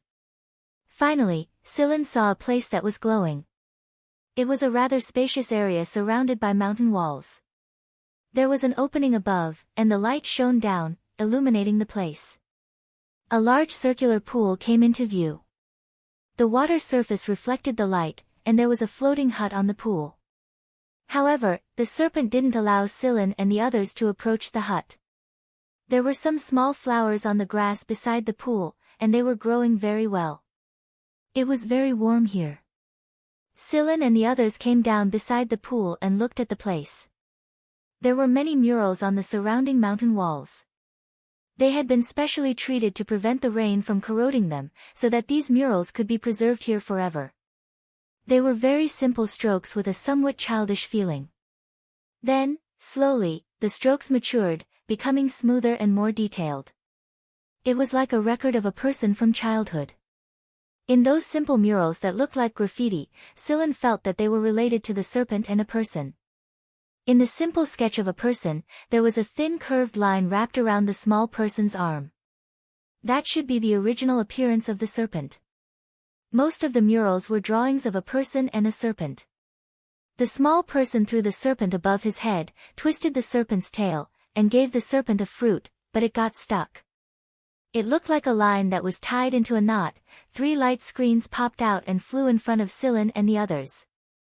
There was a light screen in front of each of them, and on it were some drawings and text records. The light screen flickered, and the rectangular light frame covered Silen and the others. The 3 people who were enveloped in this rectangular light shield would see a projection, as if they were inside it. The light screen in front of them was like a navigator. Where they wanted to go, and what they wanted to know, it would be displayed and analyzed for them. First, Silen chose a button under the root directory. It was the section about the origins of Black Viper, and very few people paid attention to it. Normally, people would choose the general origin of Black Viper first, but Silen chose the individual stories. After making his choice, Silen felt the projection around him change. Then, a different scene appeared. A little boy was sitting in the courtyard. He was very quiet, and unlike the others, he did not fit in with his surroundings at all. No one wanted to talk to him, and even if they did, they would only say a few words to him before leaving with a bad look on their faces. This was because no matter what they said, the little boy would either stare at them silently, or reply with a few completely unrelated words. It was no wonder that such a strange scene had formed. This young boy was another core figure of the origin of Black Viper. He was the 4th son of the Mist Bodhisattva Emperor from 1,000 years ago. He was the most influential person in the history of the Mist Bodhisattva Empire. Compared to his father's famous name, there was very little information about him in the historical records. Silen learned a lot about Mist Bodhisattva Freeman from the written records on the light screen. Silen was very interested in this person. He even looked through all the video records about Mist Bodhisattva Freeman. He only skimmed through the development of Black Viper, its combat strength, and destructive power. Mist Bodhisattva Freeman. Among the sons of the Mist Bodhisattva emperor of that generation, he had a very low presence. In fact, he was a person that many people gossiped about out of boredom. This was because Freeman was different from other children after he was born.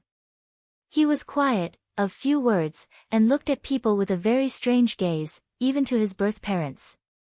Most of the time, he entertained himself, like a person living in his own world. Later on, Freeman saw a little black striped viper in the garden and raised it. However, in order to protect the prince, the Mist Bodhisattva emperor had his men inject the little viper with a toxin-dissolving agent. And so, when Freeman was 7 years old, he made his first friend. This friend couldn't talk, couldn't laugh, and wasn't even human. Freeman named this viper, Black Viper. Many of the drawings on the mountain walls that Silan saw were Freeman's drawings. Just as Silan had expected, they were all drawn by the Mist Bodhisattva Freeman. Although Freeman didn't talk much with other people, he talked a little more with Black Viper. Perhaps in the eyes of others, Freeman was talking to himself. The reason why Silan paid so much attention to Freeman wasn't entirely because he was curious about the prince. In the first image, Freeman was only a 2-year-old child. Freeman played with the levitating blocks that were very popular in that era. Because Freeman was a bit of a loner, he was often alone in his small room. Freeman took out the levitating blocks and assembled them. He assembled a picture of an airplane.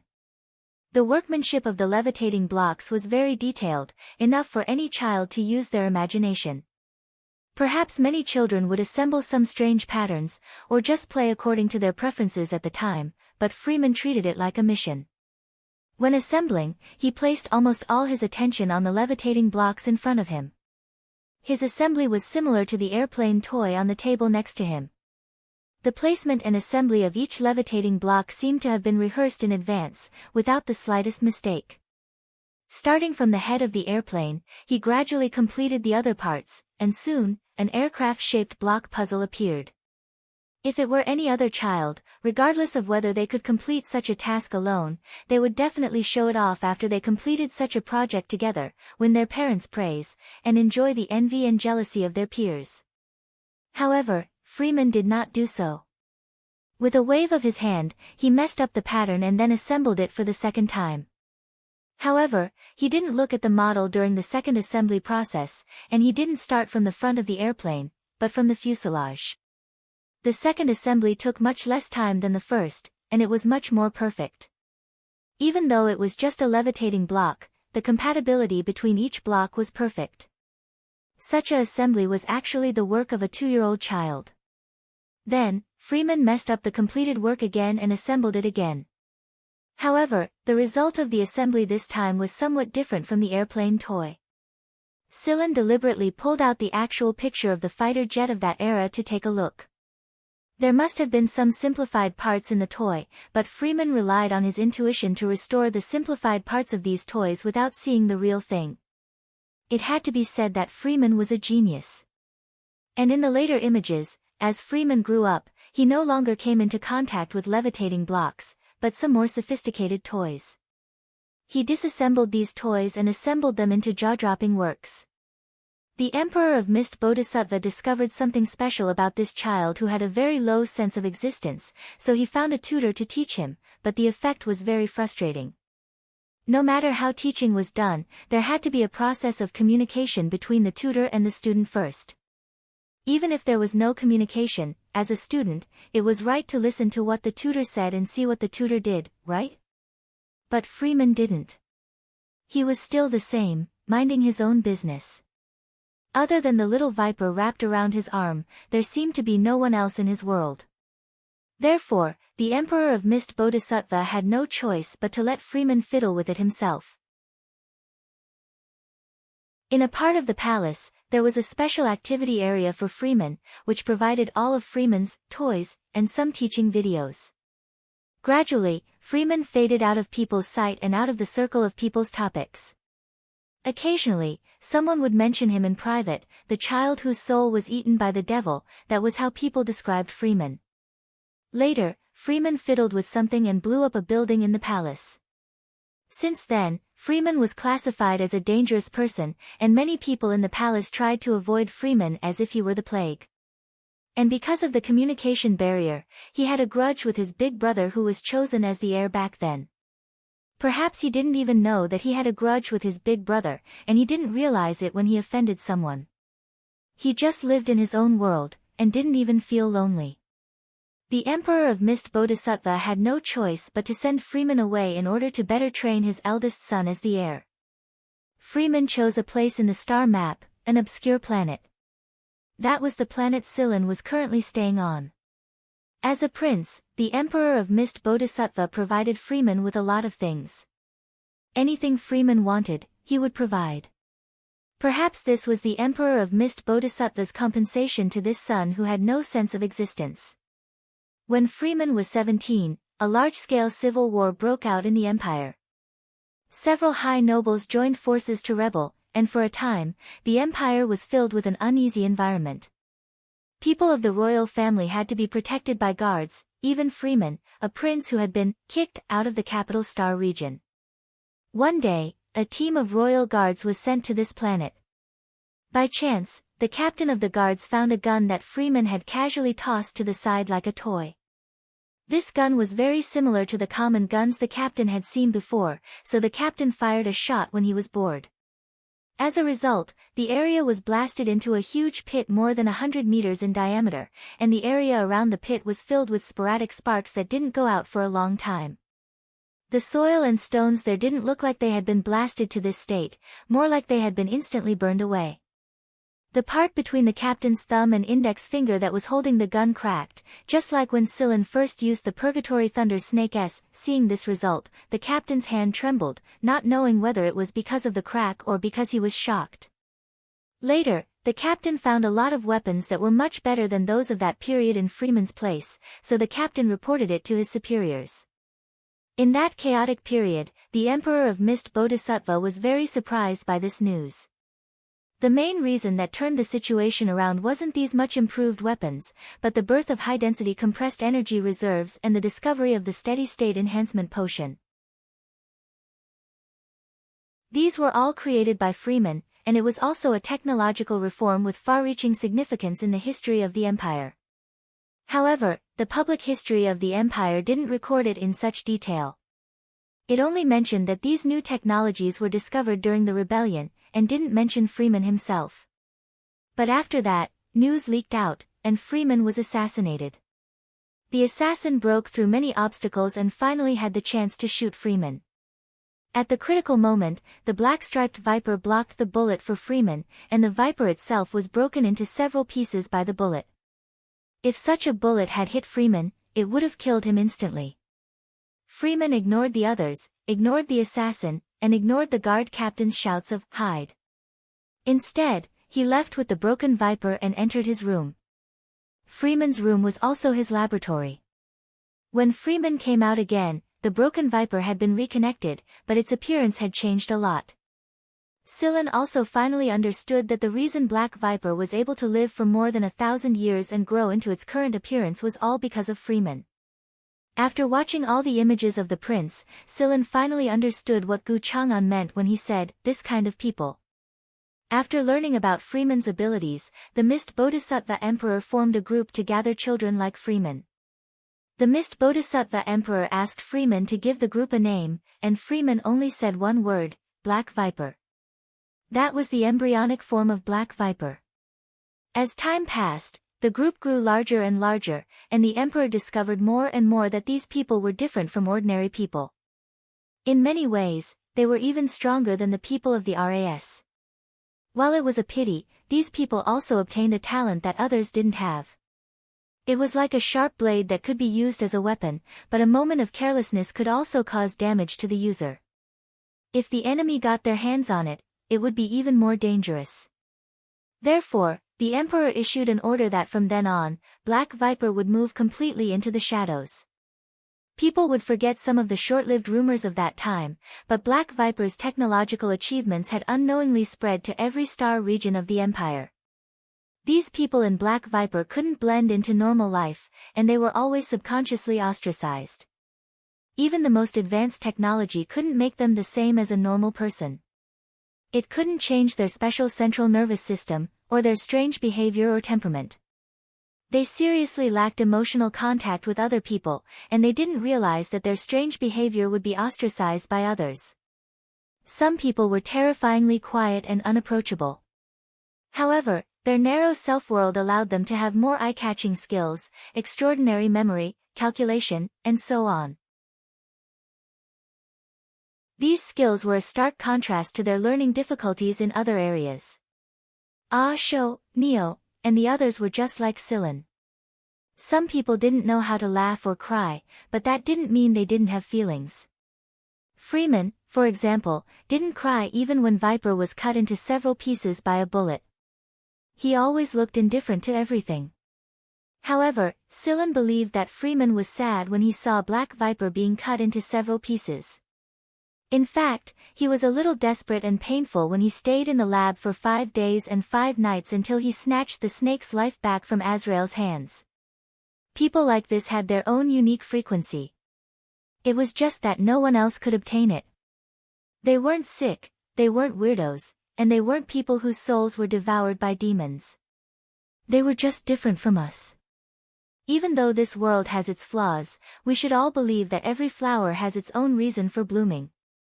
Looking at the technology that had slowly seeped into people's lives over the past 1,000 years, Silen finally understood what Gu Chang'an and Guan Feng really meant when they said, "Don't look at Black Viper the same way you used to." So that's why. This was the source of Guan Feng and Gu Chang'an's strong emotions. Guan Feng might not be this kind of person, but Gu Chang'an definitely was. After seeing all this, Silen could already tell them apart. The reason why Gu Chang'an liked to stay in a wheelchair despite his nimble legs was because he could only feel at ease in a wheelchair. To others, this habit might seem like a strange habit that couldn't be explained. But Gu Chang'an was exactly this kind of person. Sitting in a wheelchair and staying in a small, if not dark, room would make him unusually focused. There was also White Knight. White Knight's example was similar to the one recorded on the screen. That person had 2 colored pupils just like White Knight, and they seemed to see a different world than normal people. Silen didn't know what kind of world White Knight saw, but Silen finally understood why Guan Feng had asked White Knight to fight for this position. Maybe only someone like him would be able to think for the sake of the group. Black Viper was no longer the small group it used to be. Their strength and ability had grown considerably. Back then, the Mist Bodhisattva Emperor hoped that this blade could be used to protect the empire in the end. This blade was a gift from his son who had a weak sense of existence. That was why the Mist Bodhisattva Emperor put a lot of effort into choosing a leader for Black Viper. In the end, he decided to choose 3 leaders to manage this special group together. Each of them had their own role, and that was how things developed to this day. Every successor would come here to visit this giant snake who had lived through many generations of Mist Bodhisattva Emperor. If it hadn't been for this giant snake, no, it should be a small viper, who had saved Freeman back then, there wouldn't have been any more technology, and there wouldn't have been an organization called Black Viper. Every time the Mist Bodhisattva royal family saw the giant viper, they would feel an inexplicable sense of confidence. The existence of the modified Black Viper was like faith. Yes, it was like a kind of faith. If this faith was gone, Black Viper would suffer a huge blow. Silen and the other 2 went about their own business, trying to understand this mysterious organization through their own questions and the answers they hoped to find. Black Viper coiled quietly at the side. It had seen too many generations of leadership candidates, and most of them could only make it say, yes, instead of good. Yes meant that the candidate who came here could truly inherit the position of Black Viper's leader, and good meant that the candidate was truly acknowledged by the giant snake. However, there were very few good comments. The giant snake looked at White Knight and Silen with a bit of warmth, especially Silen. The giant snake was very satisfied with Silen. He knew what everyone was looking at, and he could see their temperament and priorities from their choices. There were very few people who would patiently watch all of Freeman's videos, and Silen was one of them. The giant snake approved of people like him even more. Hui Mao rolled a few times in the grass nearby before jumping onto the giant snake's back. He lay there quietly and closed his eyes to sleep.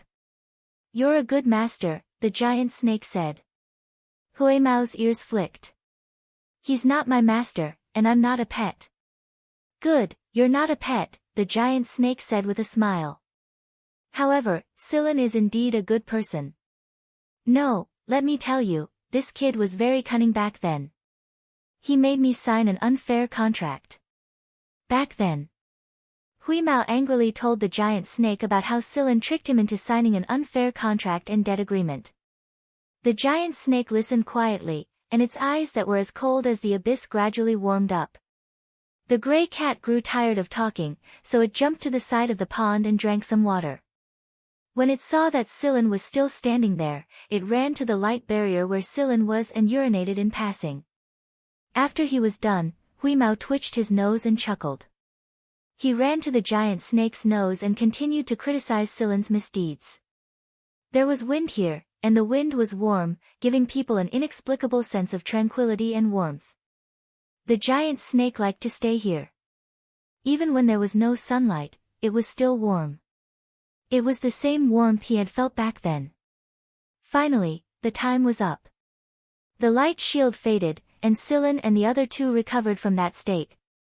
The way Silen looked at Haiteng also changed.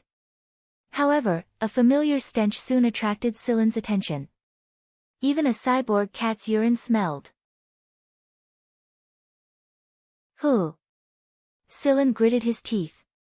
Hui Mao wagged its tail and flicked its ears, ignoring Silen. It looked like it didn't know what was going on. The smile in the giant snake's eyes surprised White Knight and Hadar. They didn't expect the snake's eyes to be so easygoing. Why was Silen able to make this snake, who didn't even give face to the mist bodhisattva royalty, look at him like this? Was it because he had a cat? White Knight and Hadar couldn't understand. But after reading the information on the light screen and learning more about Haiteng, they didn't have time to think about why Silen was given special treatment. They waited for the giant snake's evaluation. The giant snake obviously knew what they were thinking. It said slowly, "This generation is pretty good." Hadar let out a sigh of relief. The giant snake gave him too much pressure. He didn't feel this way even when he was facing his grandfather. After receiving the giant snake's evaluation, the three of them knew that their inheritance was confirmed. A large light screen appeared not far above them. After the giant snake tapped a few times with its tail, a small hole appeared in the mountain wall, and a small flying robot flew out. "Go out. It will take you away. There will be a spaceplane parked there after you leave the mountain range. You can take that spaceplane and leave." After saying this, the giant snake looked away. The three of them looked at each other, bowed to the giant snake, and left. "Goodbye, I'll come back to see you when I have the chance," Hui Mao said as it patted the snake's scales, which finally had some warmth. The giant snake watched as the gray cat jumped down and chased after Silen with its tail raised. Then, it jumped up onto Silen's shoulder familiarly. Its eyeless eyes carried a kind of inexplicable emotion. It was a little sad, a little emotional, and also a kind of nostalgic happiness. It was as if it was recalling certain memories. Silen used to say that people blinked when they were smiling because they were thinking of happy things. However, the giant snake didn't have eyelids, so it couldn't blink. Some people could only see the coldness in its eyes, but few could see the emotions hidden deep in its chilling eyes. Silen and the other two left through another tunnel with the small robot. This tunnel wasn't as big as the one they came from. It was meant for humans. The three of them didn't say anything. After reading the records, they were all thinking about it. Their thoughts might be different, but one thing was the same. The three of them had a clear change in their view of the Black Viper organization. Even Hadar, who grew up in the Black Viper, was shocked. Any one of the things they learned today was enough to shock people for a long time, so it was understandable that the three of them were behaving this way. When Silen was reading the records, he also realized that the rise of the robots in the Black Viper happened 1,000 years ago. However, Silen couldn't find more detailed information here. If he wanted to know more about the robots, he had to go to the people involved. Wheeze, I suddenly remembered something, Silen said. What is it? Huimao asked lazily. He had been complaining to the snake about Silen and didn't get much sleep. Did you wash your claws after you peed? Huimao pulled his ears back and pretended not to hear it. Not long after Silen and the other two left, a sound came from the other side.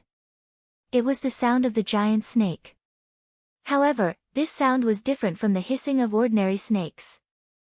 This sound was like a wonderful carrier, with solemnity and tranquility, containing some indescribable emotions.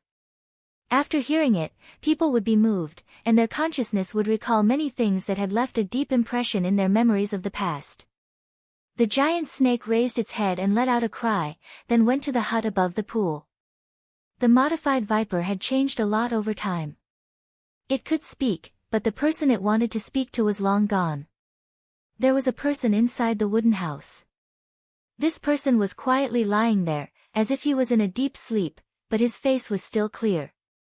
Although he was old to the point where he no longer looked young, his sleeping appearance was the same as before, as beautiful as a child.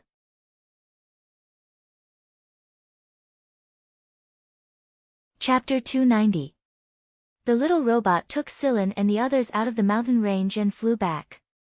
Just like the Viper said, a spaceplane had been prepared here a long time ago. The trio flew it back to the landing site. The Viper was the one who brought them here, so their journey was smooth and unimpeded. But there were still some flying beasts in the sky who were curious about them even though they were riding the spaceplane. They didn't dare to kill the beasts on this planet carelessly, so their main priority was to avoid them. It was not easy for them to return to the landing site on this planet. The three of them did not leave immediately. Instead, they rested for a while and chatted. After all, the three of them would be working with Kenza in the future.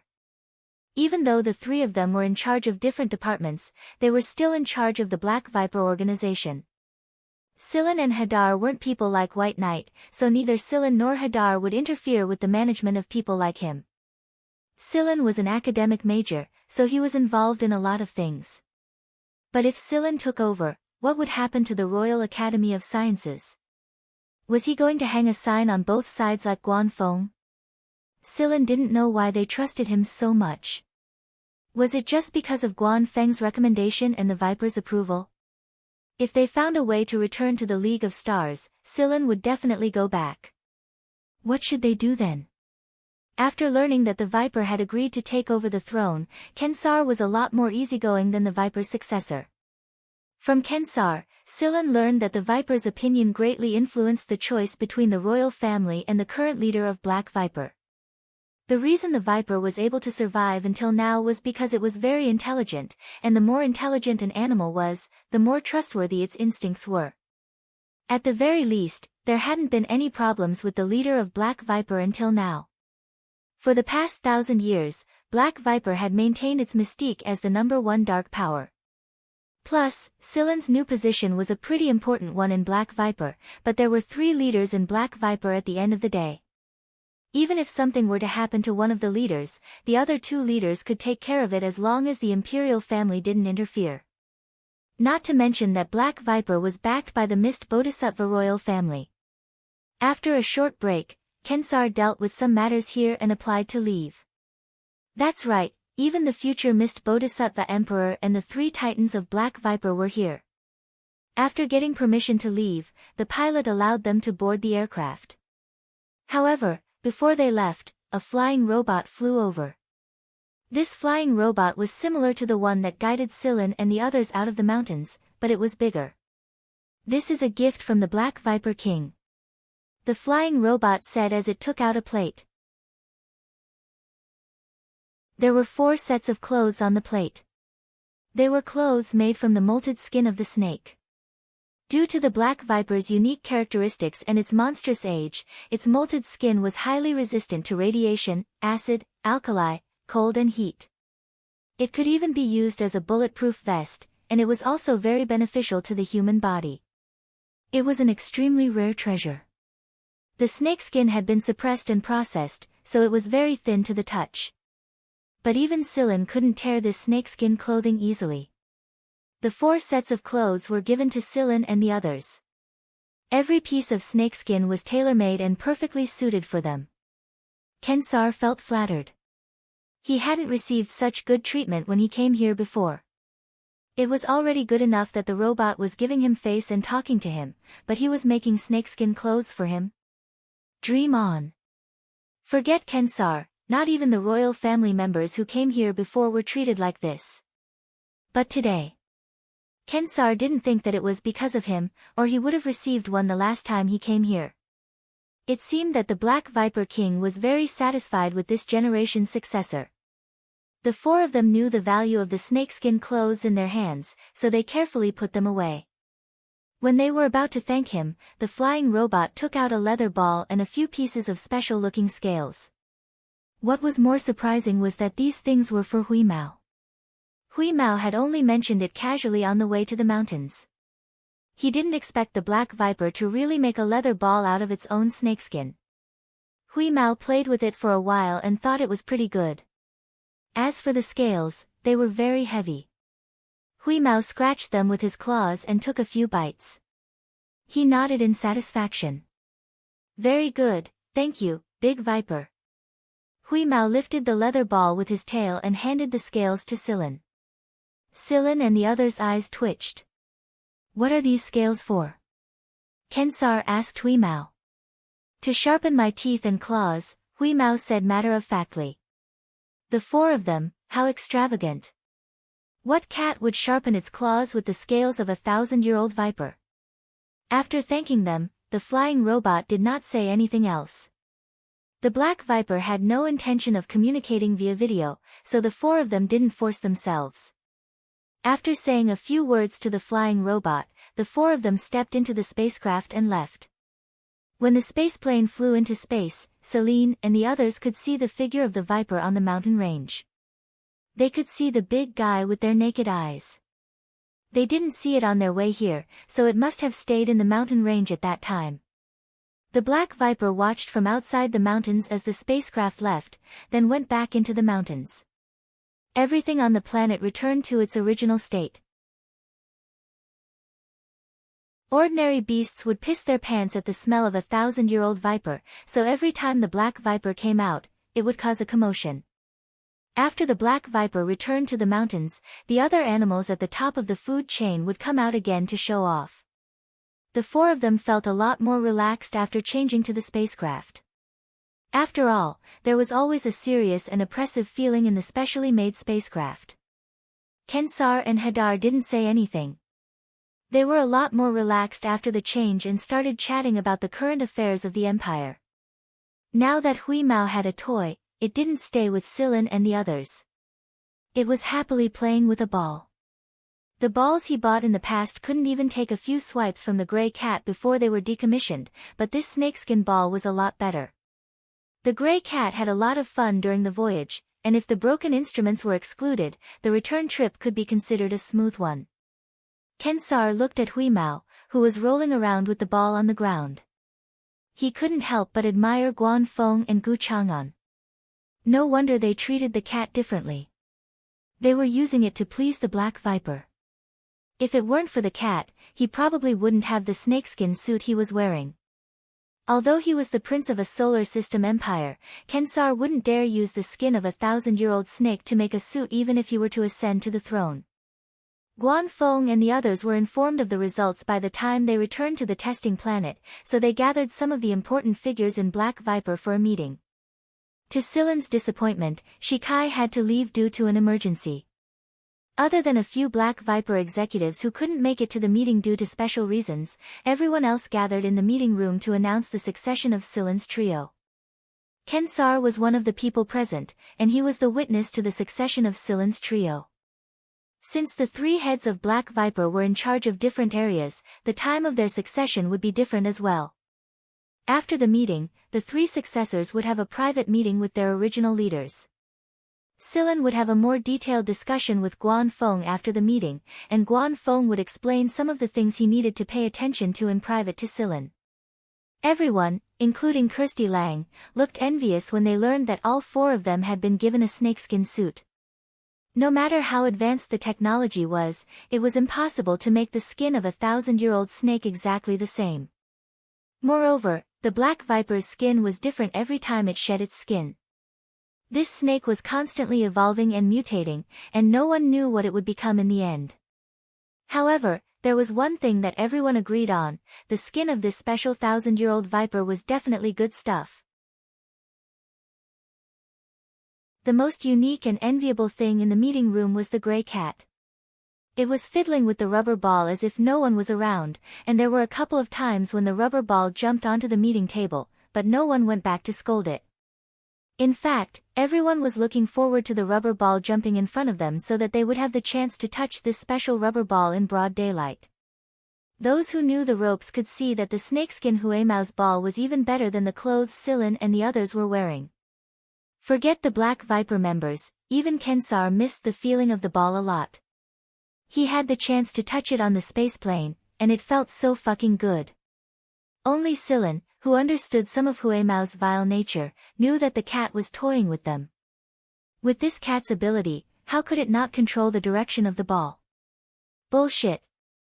The moment Huemao's whiskers trembled, Silin immediately knew what the cat was up to. The meeting ended with Huimao throwing the ball.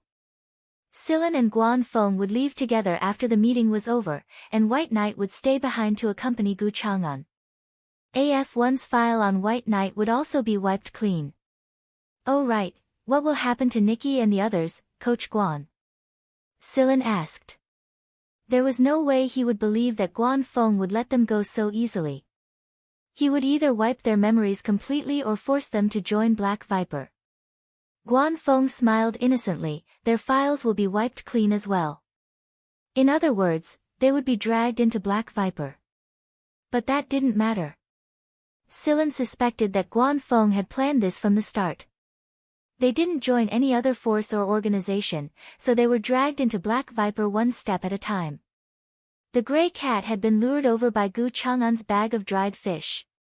It was currently lying lazily on Gu Chang'an's thigh and eating the dried fish, leaving crumbs everywhere. Gu Chang'an pinched the ball in his hand with a smile and allowed the gray cat to wipe its mouth on purpose, smearing the crumbs all over Gu Chang'an's pants.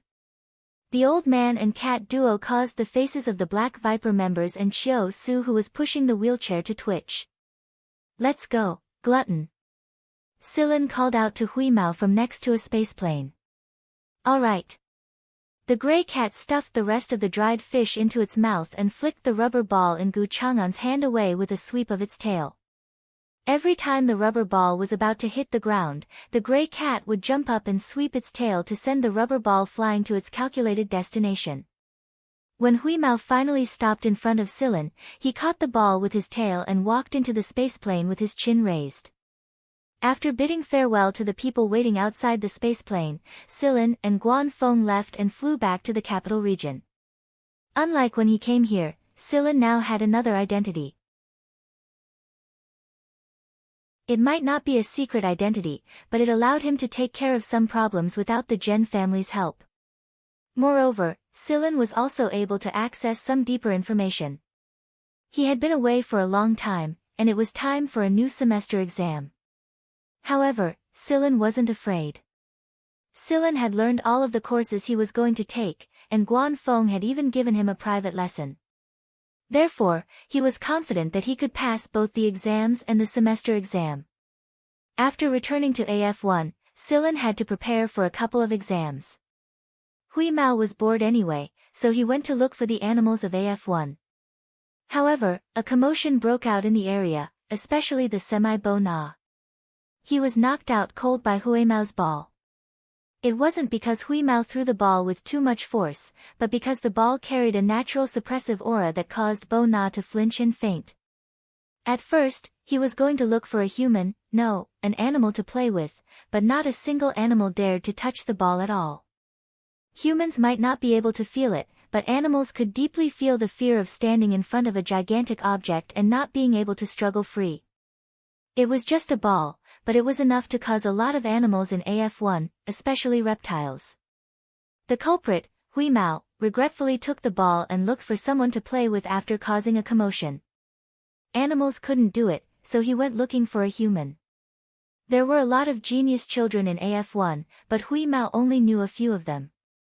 Taita was one of them. Hui Mao ran into Taita, who had just finished his exam, while he was picking the ball up and down with his tail. He called Taita over to play with him. The cat might be a little stupid sometimes, but there were some things he understood very well. For example, he wouldn't tell anyone about Black Viper. That was why when Taita asked what Hui Mao had been doing lately, Hui Mao's answer was, visiting a friend. That snake counts as a friend now, doesn't it? Today, Silen's doorbell rang right after he returned to the dorm after he finished his final exam. Silen let out a sigh when he saw the image on the screen. The door opened, and Zhen Xingming, Naimi, and Zhen Xingming squeezed into the room to question him. Hey, Silen, where have you been all this time? We've been looking for you many times. Yeah, I even asked second grandpa, but he only said that you had something to do. He didn't say what you were going to do. Could it be, you went to pick up girls? Naimi asked with a perverted look on his face. Silen rolled his eyes at them. He almost lost his life when he had the time to pick up girls. It's nothing, I went out with Coach Guan for a bit. Coach Guan and the others stopped asking questions after they heard Silen's answer. A student had to have a mission or a job to do, and it was a matter of confidentiality. If Silen didn't tell them first, they would have changed the topic at the same time. Alright, let's not talk about that. Do you want to go out and relax for a bit after we finally finished another round of exams? Zhen Xingming came over and put a hand on Silen's shoulder like a good brother while winking at him. Where to relax? Silen asked. I haven't decided yet. Let's go somewhere. Oh right, Kaka, didn't you mention that cousin is getting married? Has the wedding been held yet? Zhen Xingming and Ulaganyuo both pounded their fists in unison when Belle mentioned it. Yeah, let's go eat, drink, and see a beautiful bride. I heard that there will be a lot of pretty girls at the wedding. Ulaganyuo's cousin wasn't really a member of the royal family of Blizzard Windiska. In fact, they weren't even related by blood. Their relationship was a little more distant. He belonged to Ulaganyuo's mother's side of the family. However, because he had an aunt who was a royal concubine, his cousin managed to establish a connection with the royal family of Windiska. Ulaganyuo's cousin was doing quite well. After all, he was a member of the upper nobility. It was just that his status wasn't as high as a member of the royal family of Windiska. The royal family of Windiska didn't pay much attention to Ulaganyuo's cousin's wedding. Only Ulaganyuo's mother had mentioned it before. Originally, they only planned to send someone to deliver a gift, but now, of course we have to go since he's my cousin. And so, the rich kids quickly decided on their next destination. But before they could discuss the specifics, the door to Silen's dorm opened. The only person who could open this door freely was Silen and Hui Mao. Hui Mao walked in with his tail raised. He glanced at the people who were discussing excitedly before turning his head to the milk machine. Yo, long time no see, Wheeze. We were planning to go out and relax, do you want to come? Zhen Xingming froze on the spot like he was constipated before he could finish. Zhen Xingming wasn't the only one. Belle, Ulaganyuo, and Naimi all had the same expression on their faces. It was because another person had entered after the gray cat had entered. It was Taita, who had just finished playing ball with Hui Mao. Long time no see, Silen. Taita greeted Silen before greeting Zhen Xingming and the others. Taita, why are you here? Zhen Xingming asked with a stiff smile. Taita tossed the ball in his hand. I just played ball with Wheeze, so I came to drink some milk. Taita walked to the chair next to the milk machine and sat down. He picked up the cup that Hui Mao pushed over with his tail to fill it with milk. Taita's old servant was standing outside Silen's dorm. He only came in after Silen invited him with a smile and a bow. Where did you say you were going to relax? Hui Mao looked at Zhen Xingming after he was done licking the milk. Zhen Xingming shook his head seriously. No, we just gathered together to relax and chat. Then we'll go back to our studies. That's right. We've learned a lot of areas of knowledge that we're weak in during the test, so we're going back to enrich our brains. Naimi hurriedly nodded to show that he was thinking the same thing. They shouldn't lead a child astray, especially one like Taita. If Taita's father found out about this, he would probably discuss the child's education with the three kings. If that happened, they wouldn't be able to avoid a memorable round of corporal punishment. Silan turned his head away and let them talk nonsense. Taita didn't want to continue arguing with them either, so he left after finishing his milk. His mother and siblings were coming to visit him today, so he couldn't stay here. After Taita left, Zhen Xingming and the others wiped their sweat and returned to normal. They rattled off a bunch of plans. Belle poked the tip of Huimao's tail. What do you think, Lord Cat? Are you interested in getting some free food and drinks? Huimao wiped the milk stain on the corner of his mouth on Belle's sleeve. Of course.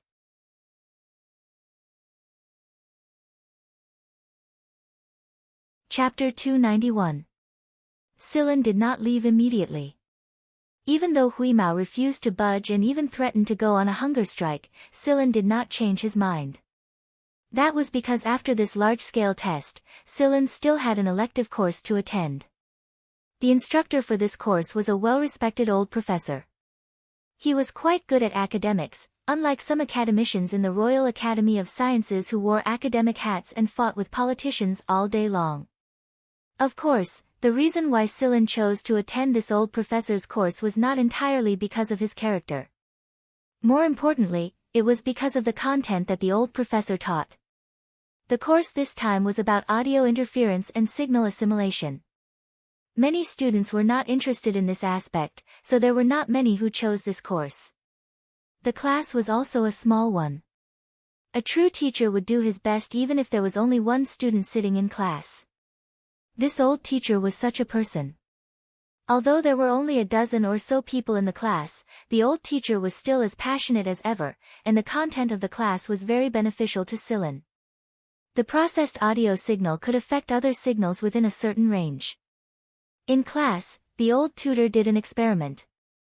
He played an audio signal, and the dozen or so students in the classroom turned on their communicators. Under the influence of this signal, the brightness and image displayed on the communicator's holographic screen jumped at the same rhythm. At the same time, a kind of bewitching power that made everyone's pulse almost synchronized was spread out by this audio signal. This feeling was very familiar to Silan. In the League of Stars, the Hunter group liked to use this kind of audio signal as a group music. The way the Hunter group appeared with this prelude signal was indeed very cool. However, what Silan was more concerned about was how much this audio signal could be expanded and how many places it could be used. Every time the class ended, it would be resumed after a period of time. This time, because the old professor had something else to do, he adjusted the course and brought forward the next class. Therefore, Silan had to stay at the affiliated school for a few more days. After the first class, Silan returned to the dormitory.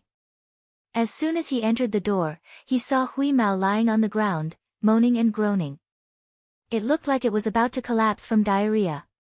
Since Huimao had been protesting against Silan's decision to postpone his departure for the past 2 days, Silan was no longer surprised by its behavior.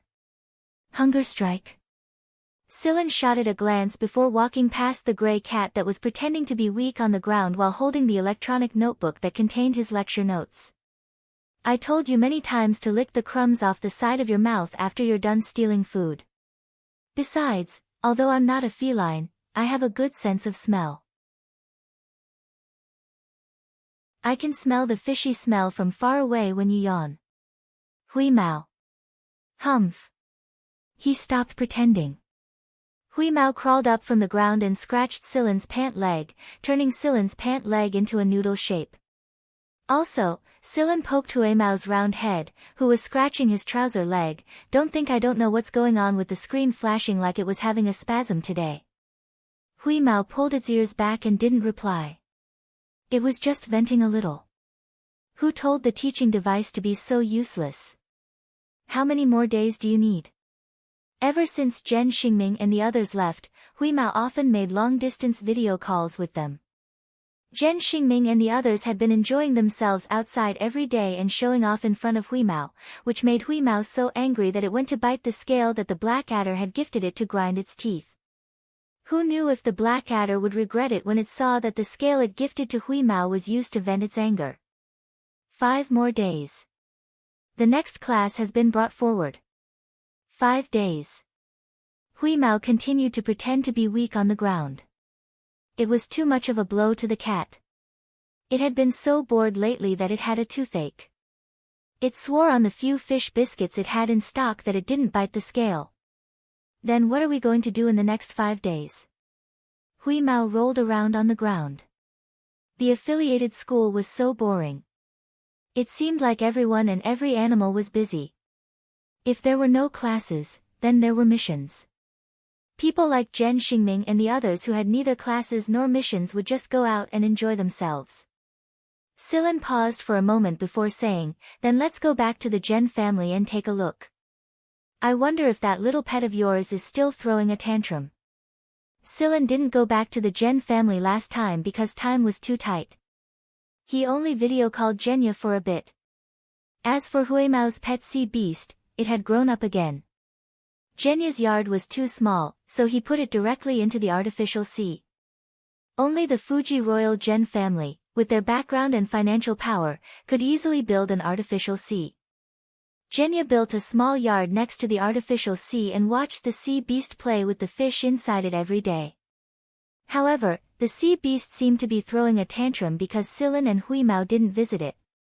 It often sprayed seawater into some of the buildings around the artificial sea or howled in the middle of the night, making people complain all over the place. It wasn't afraid that people would cook it and eat it because Zhenya was its backer. Huimao became spirited when he heard that they were going back to the Zhen family. Even if the Zhen family wasn't fun, it was still a lot better than the affiliated school. The restrictions of the affiliated school were too troublesome, so it was better to visit the Zhen family's pet and get some fresh fish from Zhenya. Silen quickly packed up his things under Huimao's urging. He left the affiliated school for the Zhen family's main residence after saying goodbye to Guanfeng. The guard fleet of the main residence only did a routine inspection when they saw Silen. They treated Silen very well and even sent someone to escort him to Zhenya's place. The blue sea was very eye-catching in the middle of the green area. Although it was smaller than the sea Silen had seen before, the quality of the seawater was still pretty good. Zhenya had planted a couple of Fuji trees in Zhenya's new yard. They weren't as big as the ones in his yard, but they were growing pretty well. They didn't look dull when they were planted together. Zhenya was very happy to see that Silen had returned. He didn't ask what Silen had been up to recently. Silen had his own path to walk, and no one could interfere with it. Zhenya also believed that Silen would be able to take care of his own business. Children and grandchildren had their own happiness, and Zhenya had long since regarded Silen as his own grandson. He didn't expect Silen to achieve anything great in the future. All he wanted was for Silen to live and be happy. Many times, parents and elders had high expectations for their children, but in reality, their bottom line was very low. Living well was their bottom line. Zhenya had experienced too many things in his life that no one else knew about. No one, not even Zhen Liao, would be able to get the answers out of him if he didn't tell them. After experiencing so many things, Zhenya enjoyed a peaceful life like this very much. Silen and Zhenya sat together in the yard by the sea. They didn't need to talk, they just sat there quietly. It was better than anything else. At first, the sea beast howled loudly when it saw Silen and Huimao. After that, Huimao and Blueskin went to other parts of the artificial sea to play around.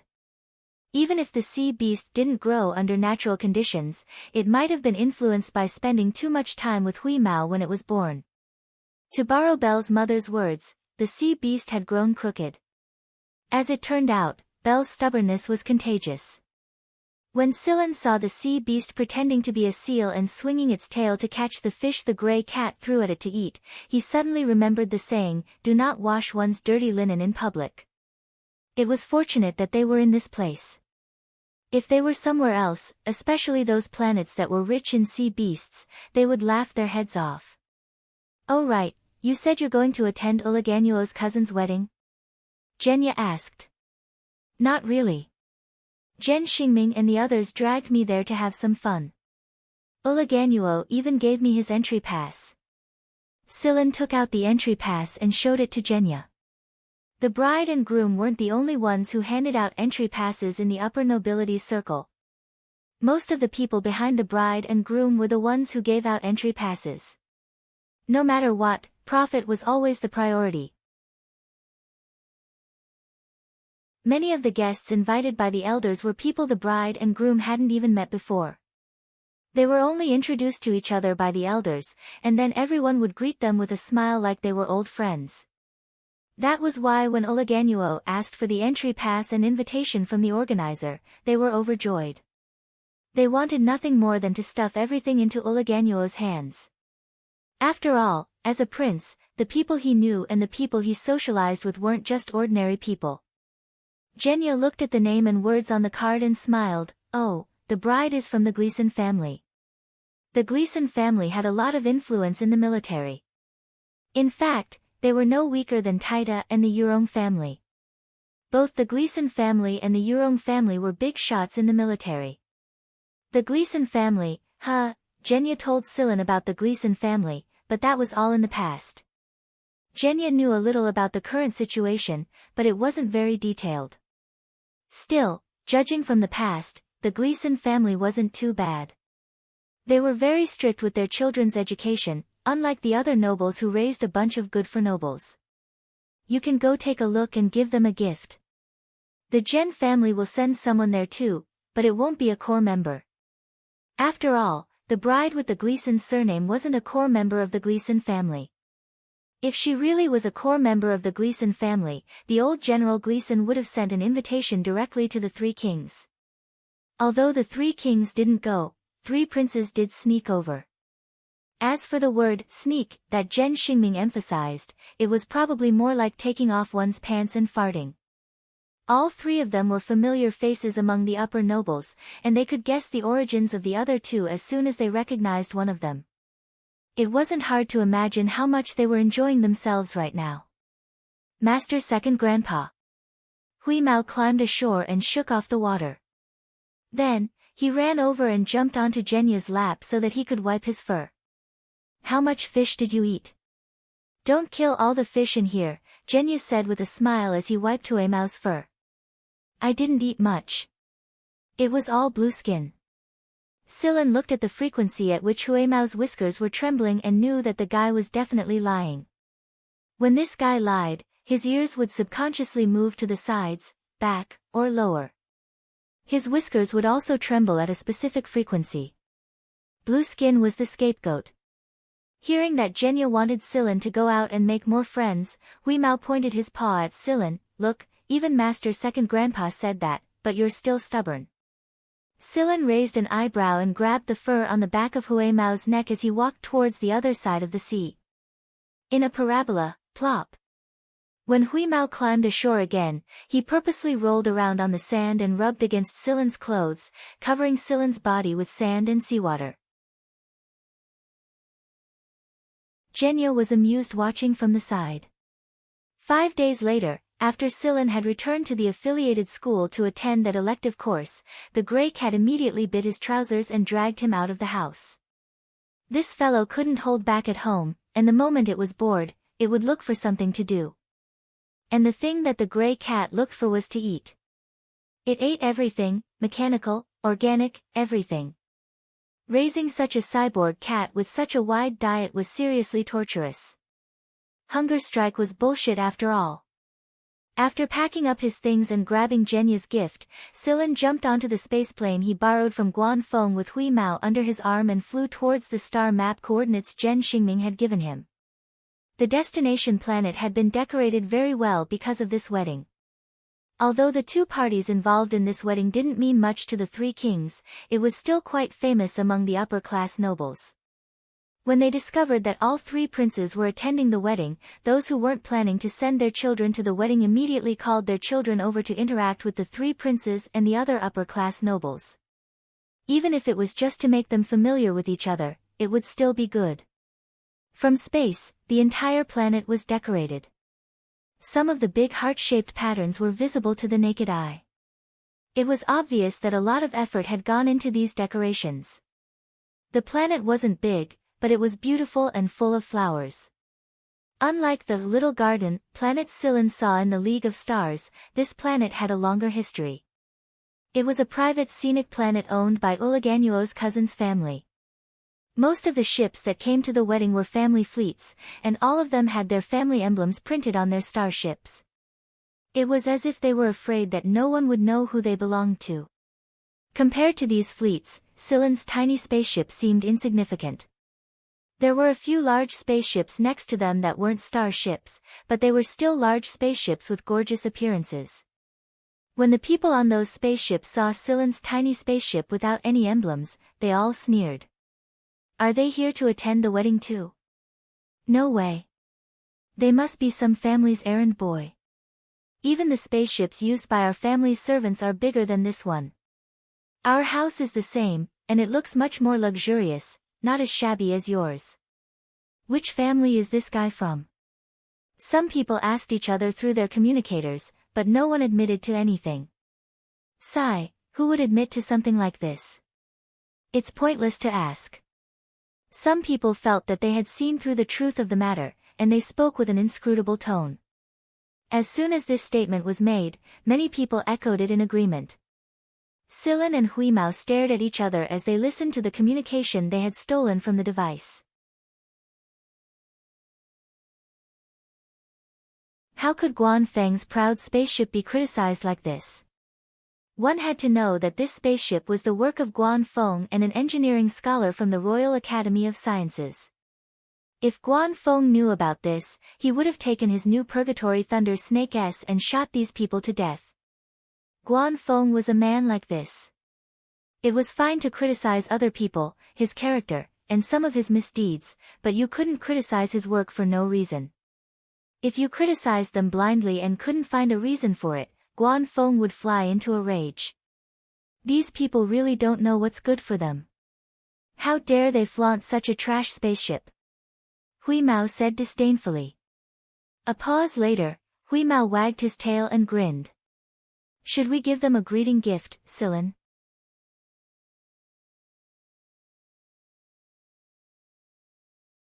Chapter 292. A greeting gift? Scylla looked at Huimao's eager expression and smiled. What do you want to do? Many aristocrats like to use elegance to flaunt themselves.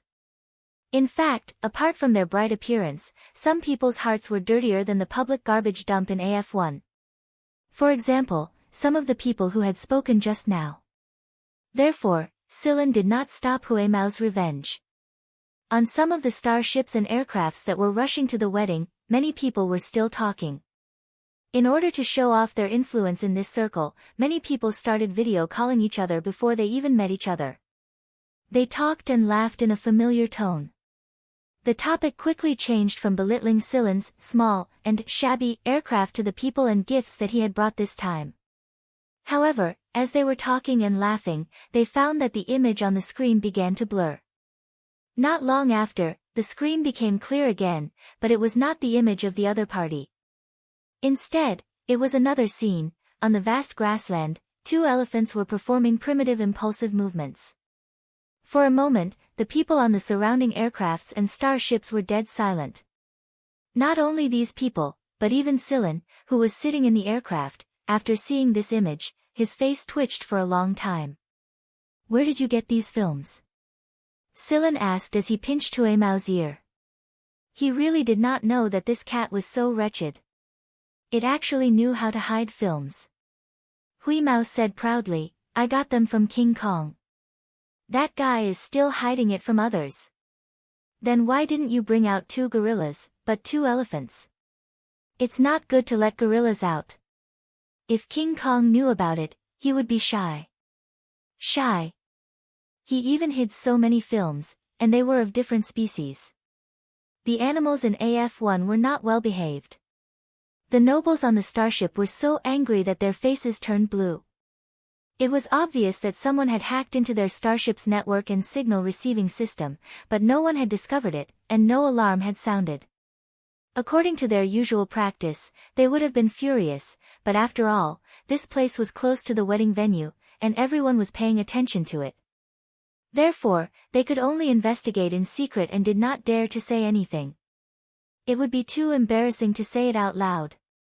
Should they ask everyone they met, "Hey, do you have elephants?" That would be a complete loss of face for the nobles. The patrol fleet stationed on the periphery of the planet did not notice this anomaly because Huimao did not target them. The patrol team was still carrying out their mission, and the ceremonial team was already waiting at the spaceport. If they wanted to leave the starship and spaceplane at the spaceport, the people in charge of reception in the ceremonial team would help them with that, and then send a spaceplane to take them to the planet. If they wanted to fly directly into the planet, they would give the guests a map with the docking point marked on it. At the same time, there would be special guides in charge of navigating the way. Many aristocrats who brought a large number of troops into the planet would not bring all of their troops into the planet. They did this for safety and to show off their family's financial and material resources. To enter the planet, one would definitely need identification. For fleets with a large number of troops, the reception staff at the periphery would only say a few words to them and let them pass. For people like Silen, who had the advantage of flying alone and did not have the special aristocratic emblem, they would definitely have to check more closely. The ceremonial team at the spaceport had already issued a rather polite reminder for Silen to park the spaceport, where there would be specialized personnel to receive and check the pass card and invitation. Silen flew the spaceport according to the guidance shown by the received signal. He had nothing to worry about. He had the pass card and invitation. Even if he did not have an aristocratic background, these people would not make things difficult for him. After flying in through a passage opened by the spaceport and stopping the spaceport, Silen opened the hatch. There were already people waiting not far away. The higher the aristocracy, the more they understood the word etiquette. Even if these were all on the surface, they would not neglect it. Therefore, the reception staff did not show any disdain or contempt towards Silen even though he did not have the aristocratic emblem on him during the identity verification. They still maintained a smile on their faces. "Hello, Mr. Silen, is it? I am Rido, the person in charge of reception sent by the Lore family. It is a pleasure to have you here." The immaculately dressed middle-aged man walked over and bowed politely. The Lore family was Uliganuo's cousin's family. They were a member of the upper nobility, and although they were not as powerful as Taita's military giant Urome family or Naime's Caesar family who made a fortune by building flying cars, the Lore family still had a certain amount of influence in the business world. They had a lot of connections, or the Gleason family wouldn't have agreed to this marriage and made such a big fuss. "Hello." Silen did not say much and took out the invitation letter and entry pass of his own accord. If he didn't take the initiative, this man would beat around the bush and say a lot more. He caught the invitation letter and entry pass with both hands and placed them on a machine to verify their authenticity. However, when he saw the small pattern displayed on the machine when it scanned the entry pass, the smile on Rido's face grew a little wider and more sincere. After the verification was complete, Rido handed the invitation letter and entry pass back to Silen with both hands. At the same time, he bowed a little wider than before. "Thank you for coming." Silen accepted the invitation letter and entry pass. He asked if there was anything else he needed to check, but Rido shook his head with a smile and took out a map projection to personally explain the flight route to Silen after they entered the planet. Someone who could receive guests here was definitely not an ordinary servant. It could be said that Rido was definitely a trusted aide of the Lore family. After all, if this matter was not handled properly, they would become enemies with the Lore family. In the process, they would have to face many nobles. Those who could recognize the faces of these nobles would definitely be among them. Therefore, even if this person's status in the Lore family was not high, it was definitely not low either. In fact, After checking the invitation letter and entry pass, they still had to do an identity check. In any case, the people who would come here would not be big nobles, so they were not afraid of being criticized for a few more checks. However, after hearing Silen's question, Rido decisively shook his head. The entry pass in Silen's hand and Carrie's hand contained a joint pattern of the Lore family and the Gleason family. This joint pattern would only appear when the entry pass was scanned by a machine. Although there were many entry passes given out for this wedding, and they all looked the same on the surface, they were not actually the same. The entry passes that were given to Uliganuo were the ones from the Gleason family and the Lore family with a high-grade pattern. This meant that they would be treated with high standards. It was no wonder that Rido would react this way after seeing the pattern. In fact, even Rido himself was surprised. He could not believe that a person who did not have a noble identity would receive such a high-grade entry pass. Seeing Rido's reaction, Silen knew that there was definitely a secret behind it. However, Silen did not have the time to be curious about it. After Rido expressed that there was nothing else, Silen returned to the spaceship and flew it towards the planet. After Silen flew the spaceship away, Rido immediately contacted his master, the father of the wedding's bridegroom, a core member of the Lore family. After Rido told him about Silen's matter, the core member of the Lore family remained silent for a while. Then, he asked Rido to tell him about the information and serial number of the spaceship that had been scanned. Reed reported the serial number that he had scanned along with a few other pieces of data as he quietly waited for the other party's orders. So it's this. His tone was filled with surprise. Some spaceships and starships had serial numbers that were not as simple as they seemed on the surface. They contained hidden sequences, and these hidden serial numbers were coded characters. Only those who understood the meaning of these characters would be able to understand the meaning behind them. The people behind spaceships and starships with hidden serial numbers were all influential figures in the Empire. After understanding this, the other party was very satisfied with Rido's actions. This was also why he sent Rido to the spaceship to be in charge of the ceremonial reception. On the other side, Silen successfully landed his spaceship at the designated location under Rido's guidance and the guidance of a navigator Rido had sent out. This landing spot was very close to the main venue of the wedding. The surroundings were decorated with romantic colors and the atmosphere was very lively amidst the music. After refusing further guidance from the navigator, Silen took out his communicator and contacted Zhen Xingming. Silen, you're here. On the screen, Zhen Xingming was holding a glass of wine and doing something. He must have found a place to pick up the call after seeing Silen's call. Silen pointed at his face. It looks like you guys are having a good time here. There was also a fresh lip mark on Zhen Xingming's face. He didn't know which family's lady had applied it there. Zhen Xingming chuckled and wiped away the lip mark on his face. Sigh, it's still the same old. Nothing new. Although he said that, he knew that these people were having a good time when he saw Zhen Xingming's sneaky smile. Where are you? We're at. Zhen Xingming reported a location and sent the icon to Silen. Zhen Xingming couldn't locate Silen's communicator. It wasn't that easy to locate a guide's communicator. I just arrived. You guys go ahead and enjoy yourselves. I'll head over after a while, Silen said. Zhen Xingming was currently surrounded by a bunch of noble young masters and ladies. Although Zhen Xingming had found a gap to pick up the call, someone was already calling him to hurry up. Then hurry up. Gaga, Belle and the others are all here. It's fun when there are more people. Relationships are built by playing. Didn't second grandpa tell you to get to know more people? Come over, I'll introduce you to some good guys. Of course, I won't be stingy with pretty girls, hee hee. Alright, go ahead and enjoy yourselves. I'll head over to you guys in a bit. Alright, hurry up. No pretty girls if you're late.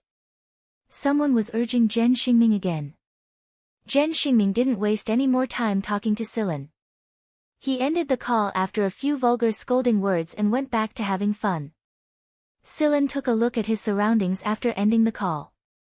This planet was a great natural attraction. It was obvious that the Rawl family had invested a lot of resources to preserve the planet's natural appearance and improve it. There were flying cars flying across the sky from time to time. Many noble children would bring their flying cars along with their spaceplanes or starships, but Silen didn't. Instead, Silen took out a hoverboard that he had made himself. He preferred the ease and convenience of a hoverboard over a flying car. Without wearing a windshield, Silen took to the sky on the hoverboard with Huimao clinging tightly to Silen's shoulder. The wind blowing at them messed up Huimao's fur, but it was a very exciting feeling that Huimao liked. After the incident on Mercury Eagle's back, Huimao had dreamed of growing wings a couple of times. Therefore, he liked the feeling of flying more and more. He couldn't feel this kind of excitement from a flying car at all. "Wait!" shouted Huimao as he slapped Silen with his paw. "What's wrong?" asked Silen as he slowed down the hoverboard. "The taste of food," said Huimao with a face full of reminiscence. Because this place was relatively close to the main venue of the wedding, there were buffet tables set up in this area for guests to enjoy. Many people would go there to replenish their food after they got tired of playing around. As expected, no matter how beautiful the dream of wings was, it couldn't resist the temptation of food. Silen changed his original flight path and flew to the nearest buffet marked on the map he had obtained when he came here. In fact, there was no need for this map. Huimao could tell the specific location just by saying it. The nearest buffet was actually a little far from where Silen was. Huimao's nose was indeed very sensitive. There were quite a lot of people at this buffet, but there were fewer young people. Most of the young people were gathered at a certain central area and were having a good time. Seeing Silen coming down on a hoverboard, many people snorted. There were luxury cars parked all around, but only Silen came down on such a simple thing. It would be strange if he didn't attract attention. Silen didn't care about other people's gazes. He came here to eat, not to struggle. After putting away the hoverboard, he washed his hands and asked Huimao to wash its paws. Silen took it out. After washing its paws, Huimao jumped onto an empty small table with its two hind legs like a kangaroo. When it jumped, the meat on its round body bounced. After sitting down on the small table, Whis rattled off a bunch of things and waited for Silen to bring the food over. After all, it wasn't very convenient for the cat to pick its own food from the table in front of a large crowd. There was a service robot, but Huimao said it didn't believe in the service of such a retarded robot. It asked Silen to help get the food. Silen took 2 plates and walked over, ignoring the curious gazes around him. One plate was filled with aquatic food, and the other plate was filled with a little more variety. As Silen was choosing food, a voice came from behind. "Excuse me, are you Brother Silen?" Silen turned around. Although the person had changed a little, Silen still recognized her. Kiva Lanani. The girl standing in front of him was the girl Silen had met when he went to Baron Bader Intermediate Education School to look for Chang Xiao-san and Chang Xiao-si. Compared to his impression of her, the current Lanani was more like a pure aristocrat, be it in clothes or words. After all, there was still a difference between inside and outside the school. Plus, after not seeing her for a long time, the girl's eyebrows had opened up a little, giving her the air of a noble little princess. Most importantly, this noble lady didn't discriminate against commoners. Silen remembered that the girl was quite interested in Chang Xiao-si, but he didn't know how their relationship had developed. Lanani was very happy to hear Silen call out her name. There weren't many people she was familiar with here, and she wasn't familiar with any of them at all. Her family could only be considered a middle noble, and she didn't have much confidence compared to most of the nobles here. If it weren't for the close business relationship between her family and the Lore family, her family wouldn't have been invited here, let alone to a place that was close to the core venue. Lanani's father was talking to someone not far away. Because of their business relationship, Lanani's father knew a lot of people. Because of the trend of profit, other nobles didn't care if you were a middle-class noble or not. But other than Lanani's family, there were also some middle-class nobles here. After all, upper-class nobles didn't make up the majority. Lenani came over and chatted with Silen after she informed her father. She was happy to run into someone she knew, and she was glad to meet someone she knew. However, Lenani's father wasn't happy to see Silen. After all, many people had seen Silen come down on those crude hoverboards. His first impression was directly put on the list of people he didn't know. But since the conversation was going on, Lenani's father didn't stop her from talking to Silen. Lenani followed Silen to the small table after choosing her food. Hui Mao raised his paw to greet Lenani absent-mindedly, then focused on the food on his plate. Silen asked a few questions about Chang 4 and the others. From Lenani's words, he learned that both Chang 3 and Chang 4 had entered one of the top-ranked advanced education schools in the Star region. Not only that, they were treated pretty well, and they could be considered as celebrities in the school. Silen trusted Chang 3 and Chang 4's abilities, but Silen didn't believe that Belle wasn't behind all this. The more Silen interacted with this circle, the more he understood the trickery. If it weren't for Belle, Chang 3 and Chang 4 wouldn't have received such preferential treatment in such a short time, no matter how capable they were. Lenani's eyes sparkled with pride and shyness at the mention of Chang 3 and Chang 4. Besides Chang San and Chang Si, Lenani also mentioned Chang Xiaowu. After the treatment, Chang Xiaowu quickly showed his talent, and he was currently studying at a school that was even more advanced than Baron Bader Intermediate Education Academy. That being said, Silen also deduced one thing from Lenani's words: the Sizer family was behind Chang Xiaowu. Belle might have pushed for Chang 5, but the Sizer family was the one who helped him from the shadows more than anything. It would seem that Fleeka thought very highly of this boy who wasn't even 10 years old yet.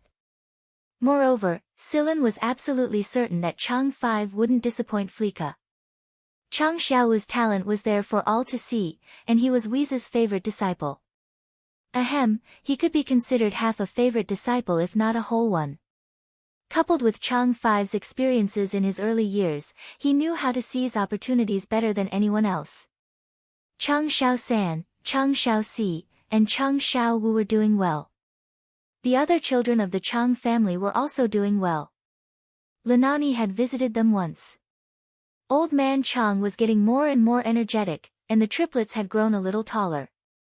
It would be strange if they weren't doing well with a big shop and the planetary government's secret help. Silen was listening to Lenani talk about the Chang family when Hui Mao suddenly made a "ft" sound. Hui Mao spat out half of the fish head he was eating just now, and it hit a large piece of cake on the table not far away from him. A child was about to reach for the cake with a fork, but when he saw the half-eaten fish head on the cake, his mouth turned into a pout and he was about to cry. But when he looked up, he saw that the cat in front of him was smiling instead of crying. Pulling a nearby servant, the cat pointed at Hui Mao and said, "Look, there's a little leopard." "That's a cat, young master." "It's a leopard." "Yes, it's a leopard." Hui Mao didn't care that people thought of him as a leopard. He jumped onto Silen's shoulder and whispered to Silen, "Look, it's that weird kid." Silen looked in the direction Hui Mao was pointing. There was a group of people, and in front of the group was a 14 or 15-year-old boy. It was an acquaintance Silen had met once before. When Silen left Old Man Chang's place and was on his way to the capital, he saw the boy in the luxury suite on the top floor of a hotel through Hui Mao's surveillance camera. At that time, the boy and the people he brought with him didn't have any emblems on their clothes, so he couldn't tell which nobility they were from. But today, they had family emblems on their clothes. They were from the Gleason family. "Look, it's young Master Dodge from the Gleason family. I didn't expect this young master to show up. I heard that young Master Gleason has a lot of power in the family, really." Blah blah blah. Some people were already thinking of ways to curry favor and establish a relationship with him. So this is Gleason Dodge.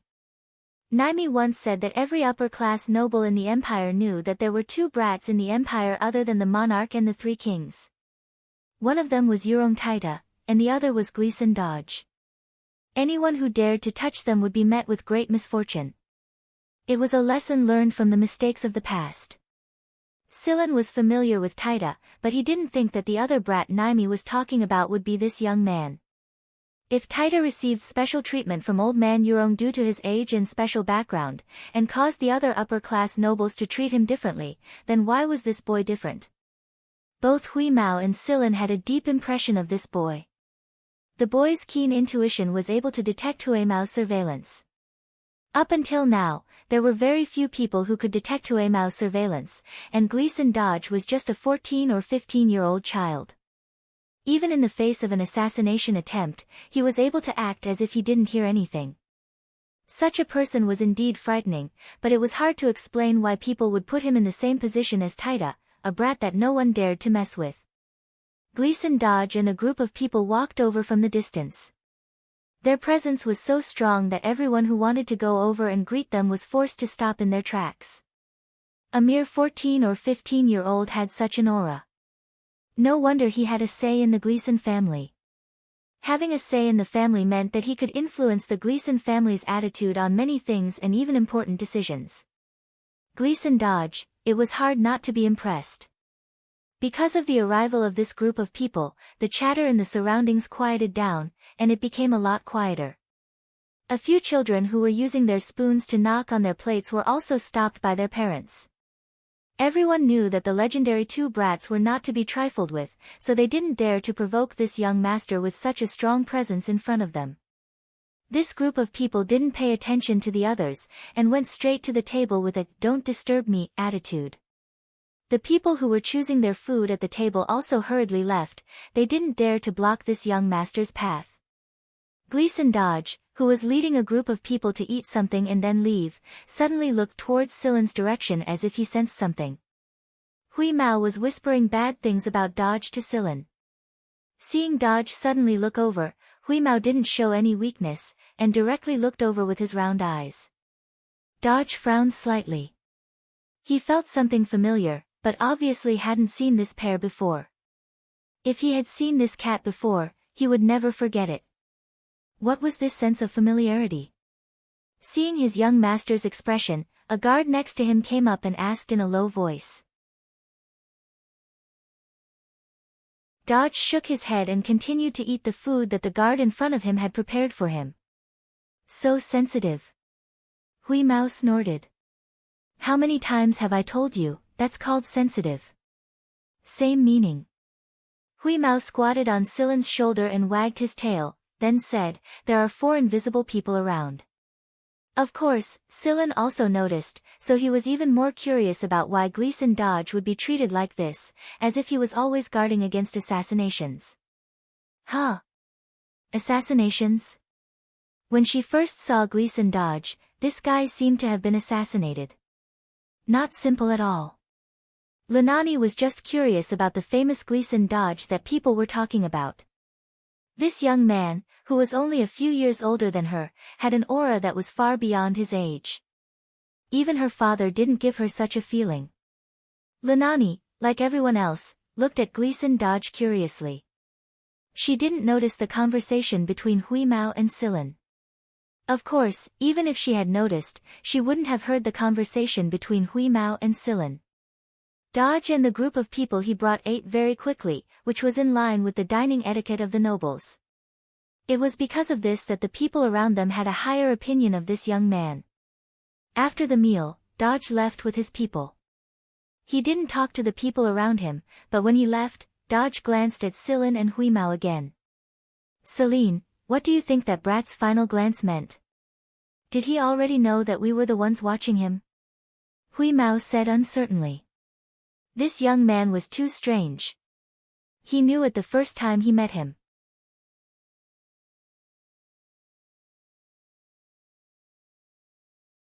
Chapter 293. Silen didn't know if Gleason Dodge realized that Silen and Hui Mao were the ones who spied on him that day, but one thing was for sure, Gleason Dodge had begun to pay attention to both Silen and Hui Mao. The 15-year-old boy's intuition was too sharp, and Silen had to be prepared for it. After the young master of the Gleason family left with his people, the surrounding atmosphere began to relax again. However, the following topics were all about this great noble who was in his teens. As for Celine, he had long been forgotten by the people around him. Linani excitedly told Celine about the legendary young genius. Dodge hadn't enrolled in any educational school, and he had learned everything from elementary education to advanced education on his own. By the time his peers started their elementary education, Dodge had already started his intermediate education, and it didn't take long for him to start his advanced education classes. Sometimes, he would attend some famous academies and listen to the guest lectures of the old academicians invited by the RAS. He wasn't faking it, he truly understood what they were saying. Linani had said a lot about the young genius, Gleason Dodge. It was hard to tell how much of it was true, but there had to be a reason for it. Since there was such a rumor, it meant that something similar had happened more or less. People kept coming and going at the self-service lounge. As soon as they heard that Gleason Dodge had been there, the newcomers began to talk among themselves. Suddenly, Celine saw a familiar face walking toward him. "Libero!" Celine called out. The person who was sauntering towards Celine with his head hung low and looked very lethargic was none other than Libero, one of his roommates back when he was taking the AF5 entrance exam before he entered the AF5. Libero didn't say what kind of background he had, but it seemed like his father's status wasn't low. Libero's clothes had the emblem of the Lore family on it. When Libero heard his name, he raised his head and looked in the direction of the voice. When he saw Celine sitting there and waving at him, Libero's listless expression brightened. He smiled and ran over to Celine. Some people in the surroundings also saw Libero running over. These people would first look at the family emblem the newcomer was wearing, and then they would decide whether or not to greet him based on the family emblem. Someone was about to approach Libero when they saw the Lore family emblem on him. However, before they could take a step forward, someone pulled them back and whispered something to them. Then, the person who was about to approach Libero stopped and looked at him with disdain. If it weren't for the Lore family emblem on Libero's body, or if they were in a different place, they would definitely show their disdain. After all, this was the Lore family's private property. They had to give the Lore family some face, right? Libero was already used to the attitude of the people around him, so he didn't care. He walked over to Celine and sat down. "Hey, why are you here? I didn't expect to see you here." Libero was very happy to see Celine. After all, Celine was one of the few people who didn't look down on the mutants. On top of that, they were roommates who had also attended the 5th exam. This was the first time Libero had seen Celine after they had parted ways. "A friend gave me a pass, so I came here to eat and drink." "I don't really know anyone here," Celine said. "You don't know me? Who is this little girl? Aren't you going to introduce us?" Libero squinted his eyes. He looked at Linani and then at Celine. His eyes seemed to say, "Brother, not bad. She's still a young flower. Don't be ridiculous. It's not what you think." Celine introduced both Linani and Libero to Linani. However, Celine only mentioned that they were former roommates when he introduced Libero, so he didn't go into too much detail. "Speaking of which, I didn't expect you to be from the Lore family," Celine said. Libero smiled helplessly. "I wouldn't have the right to come here if I wasn't accepted by AF2. AF2? The first advanced education school under the RAS? Linani exclaimed. It was too difficult for them to get into an affiliated school. AF3 was only for the upper class, and it was difficult to get in without a strong relationship with the upper class. As for AF1 and AF2, it was even more difficult. Rumor had it that they were where all the geniuses of the empire gathered. "Yeah, didn't Celine tell you?" Libero asked. Noticing Linani's expression, he continued, "Celine and I were roommates when we were taking the entrance exams at AF1's preparatory campus. In the end, I got into AF2, and Celine got into AF1. Linani's eyes were filled with admiration and admiration. She didn't expect to see geniuses from AF1 and AF2 in front of her. Entering these two affiliated schools wasn't something that could be entered just by having a noble's identity. It was all about genuine talent and learning. Libero was a little embarrassed by Linani's admiring gaze. He scratched his head and cleared his throat. He looked at Silen and changed the topic. Have you been busy lately? I've just finished a large-scale test. I'm doing fine. I don't have many assignments from my mentor. What about you? Me too, but my mentor knows my mentor from AF2. I was supposed to be assigned a task, but because of the wedding, my mentor gave me an early leave. Ever since Libero was accepted into AF2, there were still many people in the Lore family who looked down on him, but most of them no longer dared to show it in public. The affiliated schools were renowned throughout the empire, not to mention that Libero was only able to get into AF2 through his own strength. It was exactly because of this that Libero received an entry card from his family. It was an acknowledgement that he was a member of the Lorga family. Since he was a member of the Lorga family, it was only natural that he would attend such an important wedding. The groom for this wedding was Lorga's half-brother. Although this older brother had never treated Libero well since he was a child, he was still a member of the Lorga family. Internal strife was fine, but he had to behave himself in front of other nobles. Many nobles who were close to the Lorga family knew who Libero was. He used to be the biggest joke in the family, and he would have been killed a long time ago if it wasn't for his mentor's help. Therefore, Libero's desperation to get into the affiliated schools wasn't just for the Lorga family's recognition. It was mainly for his mentor. Silen's communicator rang while the three were talking. It wasn't a video call, but an audio message from Zhen Xingming. It looked like the guy was too busy to make a video call right now. Just as Silen thought, Zhen Xingming's message was a pressing one. Silen replied after reading the message, I ran into two acquaintances. I'll head over after talking to them for a bit. Zhen Xingming, what acquaintances? Male or female? As long as it wasn't an old man's generation, they could all be brought along. Anyway, they were all young people. What was there to hide? Second grandpa had once said that young people should know how to have fun.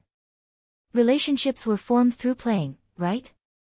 Silen was sure that Zhen Xingming had too much to drink right now. Plus, he could hear the laughter behind the voice. It must be quite lively over there right now. Silen hung up after replying, I'll be there soon. Linani and Libero didn't know Zhen Xingming, so they couldn't tell whose voice it was. As for the other people around them, they were too far away to hear anything at all. My friend asked me to go over. Do you two have plans?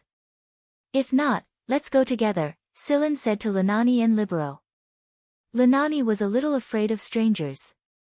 Or rather, she was afraid of the supercilious looks from too many great nobles. However, this place was too unfamiliar to her, and she didn't want to leave just like that. Since they were Silen's friends, they should be easy to get along with. It was more accurate to say that she trusted little for than Silen. After reporting to her father briefly, Linani left with Silen to her father's dissatisfaction. As for Libero, he had the same thought as Linani. Since they were Silen's friends, they should be easy to get along with. Do you have a flying car? Since they were going to go together, Silen's hoverboard alone wasn't enough. They needed a flying car. Linani shook her head. She came here in her father's flying car and didn't bring her own. Libero didn't drive a flying car either. In fact, he didn't even come here in his private car, but a service car on the planet. Without a flying car, they could only borrow one from a car rental spot set up by the Rawl family. Silen borrowed one from the car rental spot with a pass card. The flying car's specs weren't great, but they definitely weren't bad either. Nobles cared a lot about their reputation, and giving them a low-quality car was basically a slap in the face. Silen sat in the driver's seat, Linani and Libero sat in the back, and Hui Mao was munching on a biscuit in the passenger's seat. After looking at the coordinates Zhen Xingming had given him, Silen drove the flying car towards that direction. He wasn't going too fast, and he didn't forget to take a look at the scenery below him while he was flying. Linani looked forward to the scenery very much, because every girl had a dream of becoming a bride. Libero wasn't very interested in the scenery. Some of the things here were even arranged by him, and he came back to do hard labor. His stomach hurt just thinking about it. Whoosh whoosh whoosh, while Silen was driving the flying car slowly towards the destination, a couple of flying cars flew past him. One of them almost brushed past the outer shell of Silen's flying car, and a couple of bullets hit the back of the car. Thankfully, the flying car's defenses were good, or else it would have been severely damaged. Lunani was shocked by the series of events, and Libero wasn't much better off. He looked out the window and said angrily, "These noble kids are crazy." "Who are they?" Silen asked after he stabilized the flying car. "I don't know, but I've seen them racing a lot lately. I wouldn't have said anything if they were skilled, but the problem is, what kind of skills do they have? Every day, the Rawl clan's cleaning robots have to clean up dozens of wrecked flying cars due to racing. They've also accidentally injured a few people, but since the injured people aren't on any important missions, everyone keeps quiet about it." Libero grew angry at the mention of this. As expected, the lives of everyone other than nobles were worthless. These people had nowhere else to spend their money, and they were still in high spirits even when their luxury cars were turned into scrap metal. Silen changed his flight path and avoided these people when he saw a few flying cars firing at each other. If worst comes to worst, he'd just have to take a detour a little longer. That was what Celine thought, but those people really had their eyes on them. With a whoosh, they flew towards them again. When they flew over, they even released them while shouting crazily. Hui Mao said while biting into a biscuit, "Should we teach them a lesson?" At this distance, Hui Mao was more than capable of interfering with the flying car's control systems. Silen shook his head. Not many of these noble kids had real strength, and it was obvious just by looking at the flying car's trajectory. "Sit tight," Silen said to Lunani and Libero before adjusting some of the settings on the flying car's control panel. What surprised Silen was that even though this was just a public rental car, it was still equipped with all sorts of surveillance and alarm systems. It was just that very few people would put these things to good use. Even though a rental car was a bit inferior to a custom-made car, as long as they had a good driver, this difference wouldn't be a problem.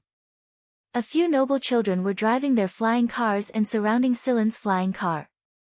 It was as if they were watching a movie, observing the cowardly expression of the trapped wretch and waiting for it to beg for mercy.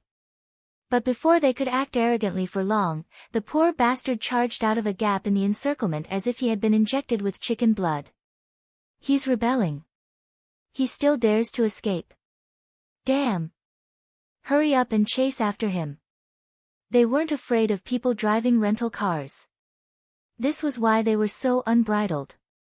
They had done this many times over the past few days, and every time they saw the people in the cars begging for mercy, they would feel a sense of accomplishment. But slowly, the nobles who were driving the luxurious cars realized that the pitiful worm seemed to have suddenly grown a few pairs of wings. Not only was it fast, but its flight path was also very difficult to grasp. Even if a few people joined forces to surround it, they would not be able to trap it. Some people had already started firing at Silen's car with their weapons, but Silen was able to dodge them all. The rental car didn't have any weapons installed, so Silen simply lured the tracer bullets towards the forest and flipped them over in a couple of quick blinks. The tracer bullets kept missing their target and hitting the trees or rocks on the ground. Fuck, could the person driving the rental car be the pilot of the fighter jet? Isn't he afraid of crashing into a mountain? Someone complained. I don't care if he's a fighter pilot or not. We have to shoot it down. Otherwise, how are we going to face people when we get back? How are we going to lose to a rental car driver? That's true. But some people were hesitant. This wasn't their territory, and it wouldn't be good to cause too much of a ruckus. There were only a few basic weapons on the car, and the rest had been removed by their families for safety reasons. From the looks of it, it would be very difficult to shoot down the rental car with the monotonous weapons left on the car. The surrounding flying cars were in hot pursuit, and Silen maintained the rental car's high-end speed almost all the time. Even if the surrounding cars were faster than Silen, they were flying around like headless flies due to Silen's zigzagging route. It was a complete waste of their high specs. After a sharp 90-degree turn, a flying car in hot pursuit crashed into a dense forest and didn't catch up. Silen didn't look at the flying car that crashed into the forest. The noble kid's flying car protection was enough to save their lives anyway. At most, they would suffer a little. Sometimes, Silen found it strange that the descendants of the three kings like Gen Xingming, Uliganuo, and Bel wouldn't be this crazy even if they went crazy. They would force their twisted pleasure onto unrelated people. If it was just the upper nobles, then what about Naimi and the others? It was a waste of youth if one didn't go crazy, but this kind of madness was already twisted enough. There was no way Silen would believe that these people's backgrounds were much better than Naimi's and the Sizer families.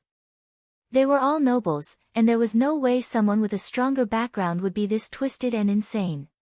So what did these people rely on? Thump thump. 2 more flying cars were driven into the forest by Silen. He had no interest in wasting time with the remaining flying cars.